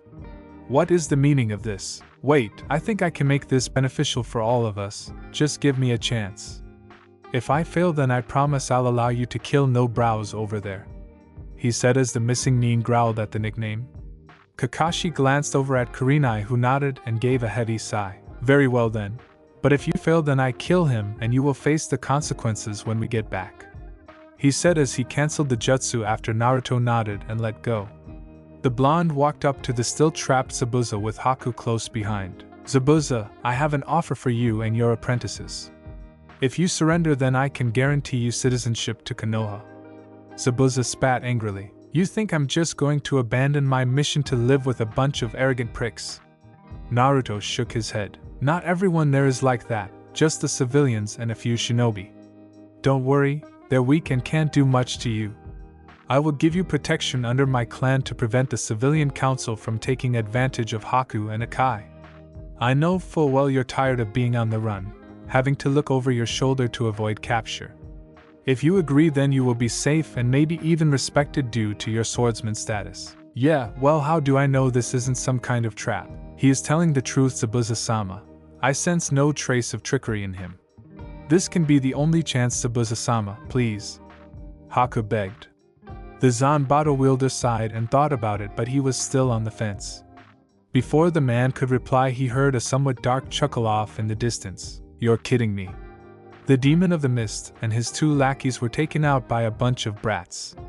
Everyone consciously gazed at the direction of the voice to see a short and chubby man holding a cane and standing behind a small army of thugs. He looked aged and was wearing a business suit. Gato, what the hell are you doing here? Zabuza questioned. Well, you see, I was never planning on paying you in the first place. Shinobi are much more expensive than good old thugs. Men, kill all the men and take the women. I'm sure some of the staff would love it," he said with all the thugs cheering and licking their lips. The mere thought of Haku or Hinata being used as sex slaves made the three Jonins and Naruto's blood boil. They were all still rearing to go. "Hey Gaki, how about a contest? If I kill more thugs than you let me go and I get to kill Gato. If you win then you can kill Gato and I come with you, no questions asked." "You're on," he said before they all gave a war cry and charged at the army. It was a massacre. In less than a minute the entire army was cut down from either sword strikes, claw slashes, fire jutsus, or genjutsus. "I've got 67 Gaki, you?" The missing nin asked Naruto. 82, he said, smirking. "Shit, alright, I'll come with you. Just make sure Gato doesn't die too quickly." Naruto nodded and approached the terrified businessman. "Hey, no need to hurry. If you let me go I can give you anything. Money, women, men?" He bargained before his head was taken clean off. "I'll stick with your life. Sorry Inari, we got a little carried away. You can help us with cleaning up and fetching our friends." The whole village cheered for their new hero while nobody noticed the smirking boy with the red eyes. Things have been rather peaceful these past 2 days. With Gato dead and Tazuna finishing the bridge, the country of Wave was finally prospering with life and wealth. All its inhabitants renowned Naruto as the one to help protect the old bridge builder, the one who gave them all courage to stand up for themselves, and the one who ended the stubby man known as Gato's life. They even went as far as to name the bridge the Great Naruto Bridge, much to almost everyone's surprise. Almost being the keyword as the Uchiha and his faithful pet seethed at the fact they named it after that loser instead of him. Zabuza and Haku got to know most of the Leaf Shinobi as well as Tazuna's family. Hardly anyone completely trusted the two, but that was understandable. While Zabuza was still cold and antisocial, he did seem to lighten up a bit. Haku of course was still kind and friendly towards everyone, and Akai was still unconscious from the fight due to chakra exhaustion and the mental stress of the genjutsu. But he would be waking up any moment now. The same was said for Kiba, Akamaru, and Shino. Haku in her hunter nin uniform was doing her daily checkup of Akai to make sure he was stable. Akai was lying down on a mat and had some bandages on his arms and chest, but other than that, looked completely normal. She went through the basic routines and was about to exit the room when she heard groaning. The girl glanced at Akai and saw he was stirring. Haku walked over and knelt down beside him. "Nizan?" she whispered. Akai managed to open his eyes a small fraction and looked at her. "And Niken, what the hell happened? Did we win?" The ice user gave an exasperated sigh. "It's kind of a long story." Haku began to explain what exactly occurred after he lost consciousness. The two make a sort of ceasefire, the offer, the slaughter of Gato's men, and then the fat pig himself, as well as details about her fight. Akai was able to gather enough strength to sit up. "Niken, you have got to be kidding me. First off, you were willing to trust an enemy, then actually agreeing to come back where a village is so cowardly they use animals and their own comrades as human shields." Zabuza agreed because of some stupid bet. The katana wielder tried to stand up but winced in the process. "Nizan, calm down. I sensed no betrayal from Naruto. I saw that only the Uchiha and Haruno were arrogant and stupid." Zabuza may have agreed because of a wager, but I begged him to consider it. "We're all tired of being on the run. This could be our only chance," she explained. Akai sighed. If only by a little, that did make sense. "Alright, I'll go along with it. But I still want to talk with that Naruto guy to see exactly why he made the offer." Haku smiled and stood up. "Thanks, Nizan. My only advice right now is to stay away from the Uchiha and Haruno. Or as you creatively called them, Mr. Chicken and Mr. Meant to type that, forehead, they might demand you to hand over your weapons and train them." Naruto-kun mentioned something about them being spoiled and brainwashed. Before she left, she noticed a smirk across her surrogate brother's face. "Speaking of Naruto, did you just call him Kun?" Haku blushed a light shade of red and stuttered out, yeah. Shut up." She yelled the last part and smacked him on top of the head and stormed out. Akai rubbed his sore head and chuckled to himself. With Mr. Chicken Ass, Sasuke was standing near a pool of water inside the clearing teammate used for their training. Sasuke was smugly grinning to himself. He finally got his Sharingan. Seeing those thugs slaughtered right before his eyes reminded him of the Uchiha massacre. Visions clouded his thoughts of that dreaded night, and with the combination of the stress of the battle he was finally able to unlock it. He even had enough time to copy one of the jutsus Naruto to upstage the dobe and rub it in his face. He decided he would challenge him to a fight along the way back and use the jutsu to hopefully kill him and show the others their place. Though he decided to practice it first and see if there was some way to alter and improve the jutsu, further humiliating him. Sasuke activates his Sharingan and flips through the hand seals. Water style, water shark bomb jutsu. He called out as water began to rise up from the water. To his shock, the water took the form of some type of deformed shark before exploding and sending the brooder flying back. Sasuke got back on his feet and questioned out loud, "What the hell? Why didn't it work?" "Because you need to practice," a voice answered from behind him. Sasuke turned around to see Naruto with a not too happy look on his face. "What do you want to lose?" "I'm busy training." Naruto raised an eyebrow. "Training in the jutsu you copied from me?" Sasuke was about to answer and start a rant when Naruto raised his hand. "Hey, you know what? Forget it. Every time I talk to you, you go on and on about how you're an Uchiha, the elite, the greatest clan in the world, and somehow deserves anything and everything handed to you just for being born, so I'm just going to stop you before you start. If you need help on how to actually make the jutsu work, I'll be at Tazuna's house. Thank you and hopefully have a pleasant day," he says as turns around and leaves the clearing, leaving a big surprise, pissed off Uchiha. At Tazuna's house, Naruto had just arrived at the old man's home when he saw Shino and Haku in the front, with the former having a few bandages around his arms, though they could barely be seen under his coat. Naruto smiled and waved. "Hey Shino! Glad to see you're okay." This got both of their attention as they saw the blonde approach them. The two smiled. "Thank you, Naruto," Shino said simply. "How are Kiba and Akamaru doing?" Naruto asked Haku. "The two are doing fine, though Kiba is extremely angry at Uchiha, which is understandable. I think it would be best if he and Akamaru traveled separately," the girl suggested, with Naruto nodding. "Alright, I'll ask Kurenai Sensei if he can travel with us. Why are you two out here anyway? It is about time to take our leave. Akaizen, Hakusen, and Zabuza will be traveling with Team 8. Hinata and Kurenai Sensei are still saying their goodbyes," Shino answered. Naruto nodded and went inside. After 2 bear hugs from Tsunami and Tazuna, as well as a tearful goodbye with Inari, Naruto packed all of his things and left the house to see Team 8 along with Kiba and the 3 soon-to-be-leave shinobi standing with their bags packed. "Is everyone all set?" Kurenai asked. After a chorus of heists, they all set off to Kanoha. Sometime later, the group had been traveling along the dirt road for hours and the sun was beginning to set, so they decided to set up camp nearby. It was now dark outside with only a few stars out. It was Naruto's turn to take watch as everyone else was resting. He was sitting on a log and threw some timber into the fire in front of him to keep it going. He heard a few footsteps coming from the side and turned to see Akai approaching him. "Yo Naruto, can I talk to you?" Sure I guess." Akai nodded and took a seat next to him. Deciding to cut to the chase, he asked, "Listen, there are a few things I want to ask you. Like, why did you offer for me, Niken, and Zabuza to come back with you?"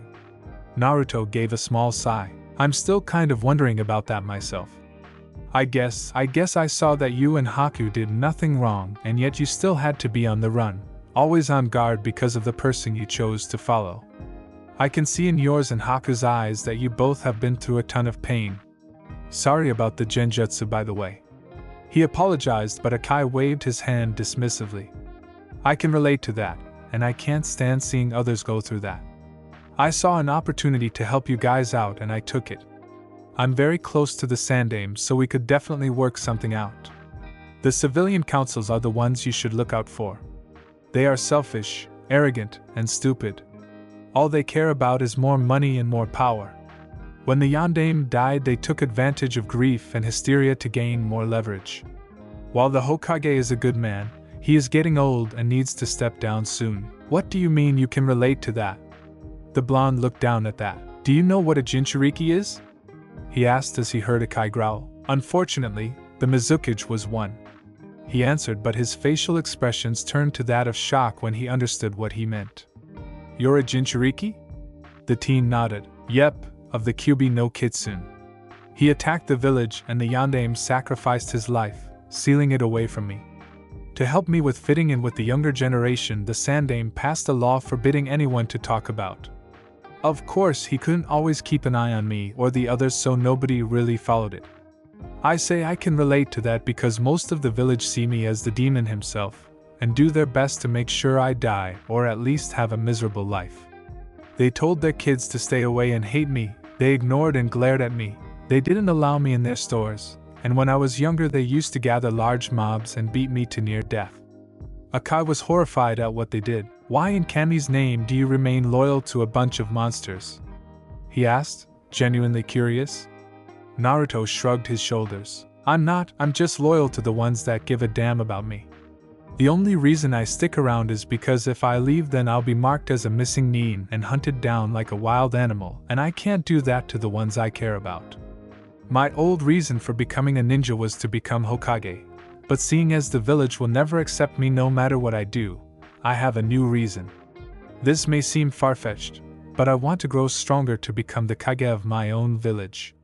I'm not the first person to have been persecuted inside the village, and I sure as hell won't be the last, so I'm dreaming of creating a village where there is no prejudice, no hate. The village will not be centered on gaining more money or power. It will be focused on one thing, growing strong enough to protect their precious people. If it means going through a few more years of their shit, then so be it. Akai stared at the teen in front of him in awe. Wow, that's one hell of a dream. When did you start wanting to do that? A few days ago. Naruto answered nonchalantly. This of course made Akai face vault. He eventually recovered and stood up. Okay, I guess I'm satisfied with the answers, he said as he pulled out a large scroll. Hey listen, a few years back I found this in the woods when I was traveling with another group. I think they called themselves the Sound for I think. There was a lot of blood around, so it looked like a battle took place. Back then I wasn't too noble, so I took it for myself. It has an Uzumaki and a bunch of Namikaze on them, so it's a summoning contract, but I'm not really into that, so if you want it, it's yours, he said as he handed him the scroll and left. Naruto looked back at the scroll and opened it. His eyes widened when he saw what it was. It was the tiger summoning contract. Kasumi told him that back when his parents were still alive, someone broke into the estate and tried to take as many scrolls as they could and escape. Thankfully, he made enough commotion to wake them up. Before he could escape, his father caught him and managed to get all the scrolls he took. The man was screwed. He was caught trespassing and could easily be executed if they wished. Getting desperate, he took out a kunai and threw it at Kushina, wounding her in the neck. Minato, of course, ran to her side to see if she was okay, giving the thief enough time to escape and steal the closet scroll he could get to, which happened to be the summoning contract. Kushina made a full recovery and no one saw the man after that. His parents didn't pursue the matter. Still, who the man was and how it ended up so far away from Kanoha was always the question. Shaking his head of the thoughts, Naruto realized his shift was almost over and rose from his seat. He waited for Hinata to show up before he went into his own tent and drifted off to sleep. Talk about a crazy week. Team 8, along with Kiba, finally reached the gates of their home village. They verified their ID to the guards and Sunshine to the Hokage Tower. They gave him a full report on what happened, including Sasuke's stunt at the bridge, which infuriated the aged Kage to no end. He assured them all there would be a council meeting later on today which they needed to attend. Naruto also noted that since Sasuke was part of a clan and a shinobi, the civilian council was not needed. The two adults saw the smug look on his face and tried their best from giving one themselves. The civilians made up about 60% of the council. Kanoha law stated that any matter not exclusively shinobi related would require a vote from the civilian and clan heads. This law was thanks to the civilian council pushing for more civilian-friendly laws after the Kyubi attack. Too busy grieving over the loss of his wife, Sarutobi approved. He still had most of the power over the village though, so he didn't see it as much of a threat. Of course, the civilians abused this advantage for years with increases in taxes and removing any dangerous lessons at the academy such as tree walking. Naruto constantly reminded Hiruzen that this was a dictatorship, but the council had so many laws and loopholes, he was just too old to go through all the hurdles. If he immediately disregarded the rules, then the council might start pushing for a more fair and level-headed young Hokage who would obey the laws.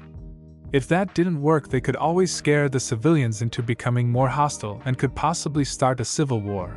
Well, more like brutal slaughter, but it would still make Kanoha look bad in terms of keeping peace. He really needed to find a successor, but that would be addressed at a later date, and Sasuke would no doubt be given a hell of a lot more than a slap on the wrist, like he would usually get from his past offenses when he was in the academy. The old man put Zabuza on a 1-month parole before being instituted as a ninja, but Haku and Akai were instantly given the rank of Chunin, seeing as they were not registered in the bingo book and posed no threat. Naruto immediately gave the two full protection under his clan and offered living arrangements in his home.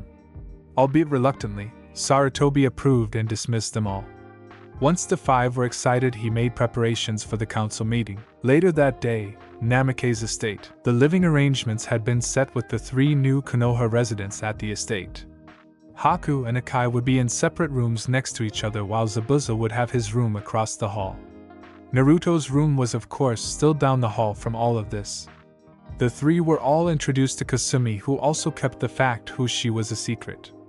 So naturally Zabuza and Akai eyed her every now and again, and Haku surprisingly glared daggers at her when no one was looking. They were all seated in the living room with the 3 teens all on the couch and Zabuza and Kasumi in separate chairs. It was mere small talk aside from the former missing Nin offering to teach Naruto Kenjutsu, but he respectfully declined and stuck with his clause. Eventually, the time for the council meeting rolled around and everyone except for Kasumi went to the chambers. Council chambers. The 4-leaf Nin reappeared just outside the chambers. They entered and, much to their glee, saw the seats for the civilian side were all empty.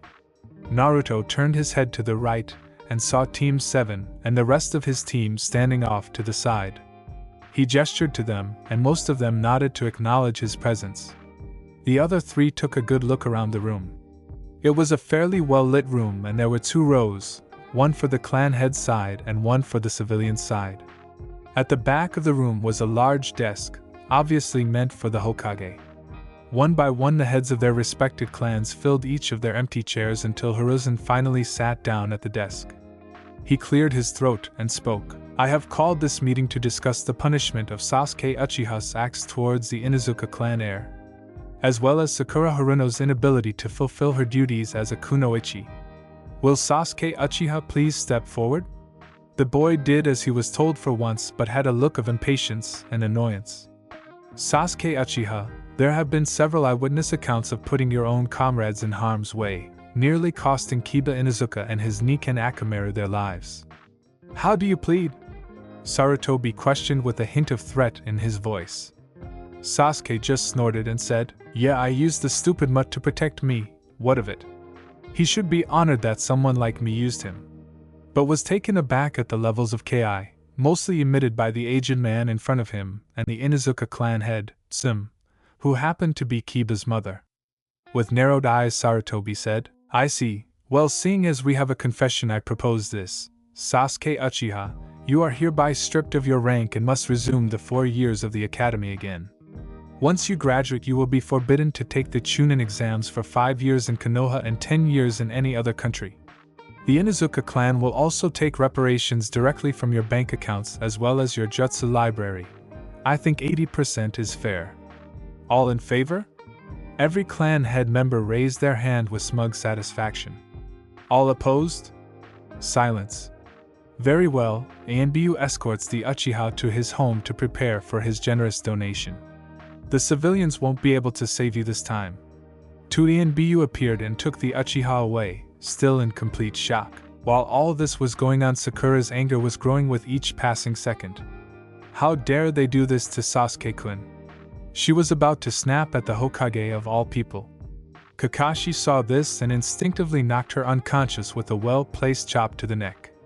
He wouldn't be a sensei for quite some time, and he was definitely not going to request Sasuke. He learned his lesson from Kurenai. Flashback. Night before leaving Wave Country, Kakashi was in his room, lying down on a mat reading his prized possession, Ika, Paradise. He heard a knock on the door and gave the person permission to come in. The door opened to reveal Kurenai. The man instinctively closed his book and tossed it over to a corner. She quickly stepped inside before closing and locking the door behind her. Kakashi, we need to talk, she ordered with no room for argument. Kakashi looked a bit confused. I thought you were with Asuma? The Genjutsu mistress realized what he was implying and blushed. No, you. I mean, why are you letting Sakura and Sasuke get away with their behavior? She growled. The one-eyed Jonin gave a brief sigh and sat up. I had a feeling you would ask that. I'm guessing you're not going to leave until you get an answer, am I correct? Yuhi nodded. Kakashi sighed once more. Might as well do it the easy way instead of the hard way. The civilian council said that if and when Sasuke and Sakura misbehave, I should look away. If I do, they can convince Hokage-sama to give my father a decent burial ceremony and get his name on the memorial stone, as well as hiring a blacksmith from Iron Country to repair his tanto. The last conscious thing he saw was Kurenai's foot headed straight for his face. Flashback end. When he regained consciousness, Kurenai gave him an earful on how stupid the decision was. And when looking back at it, she was right. He was, without doubt, disgracing Obito's memory and most likely disgracing his father's by effectively ruining lives and shinobi careers. He hadn't realized the extent of his selfish decision, nor did he ever think about the consequences. He didn't even remember why he agreed. He supposed as soon as they mentioned his father they had him. He was always letting personal emotions get in the way of his better judgment. Not anymore, besides it's not like they could do anything about it. They were civilians. Kakashi was so wrapped up in his self-loathing he was missing the rest of Sarutobi's announcements. Before I dismiss everyone, there is one more thing I would like to get this out of the way, the Hokage stated before grabbing a scroll from his desk. He unraveled it and read it with barely contained malice. This is a proposal by the Civilian Council to force Akai Kendo and Zabuza Momoichi to train Sasuke Uchiha in every style and jutsu they know. Haku Momoichi will also be wedded to said Uchiha within 3 months and will have to produce an heir within 1 year. The 3 newly instated Leaf Nin were doing their best to hold back their levels of Ki, and were failing miserably. All in favor? Silence. All opposed? All the clan heads couldn't raise their hands faster. Hiruzen, Zabuza, and the 2 teens calmed down considerably after that. The old fire shadow nodded and stamped the document with a big red denied stamp. That is all, everyone is dismissed, though I would like for Naruto to stay for just a while longer. Everybody nodded and left the chambers via either shunshin or just using the door.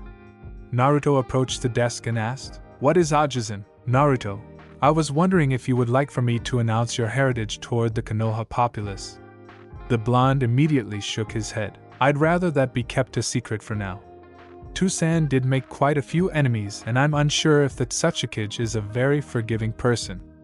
Hiruzen nodded. "I was just curious since you are offering protection for Zabuza-san, Akaizen, and Hakusen under your clan name." Naruto shrugged. "The only people who would be curious enough to know what clan is offering protection would be the Civilian Council. Just tell them they are under a clan and leave it at that. They have no right to question any further." The older man nodded once more and dismissed him.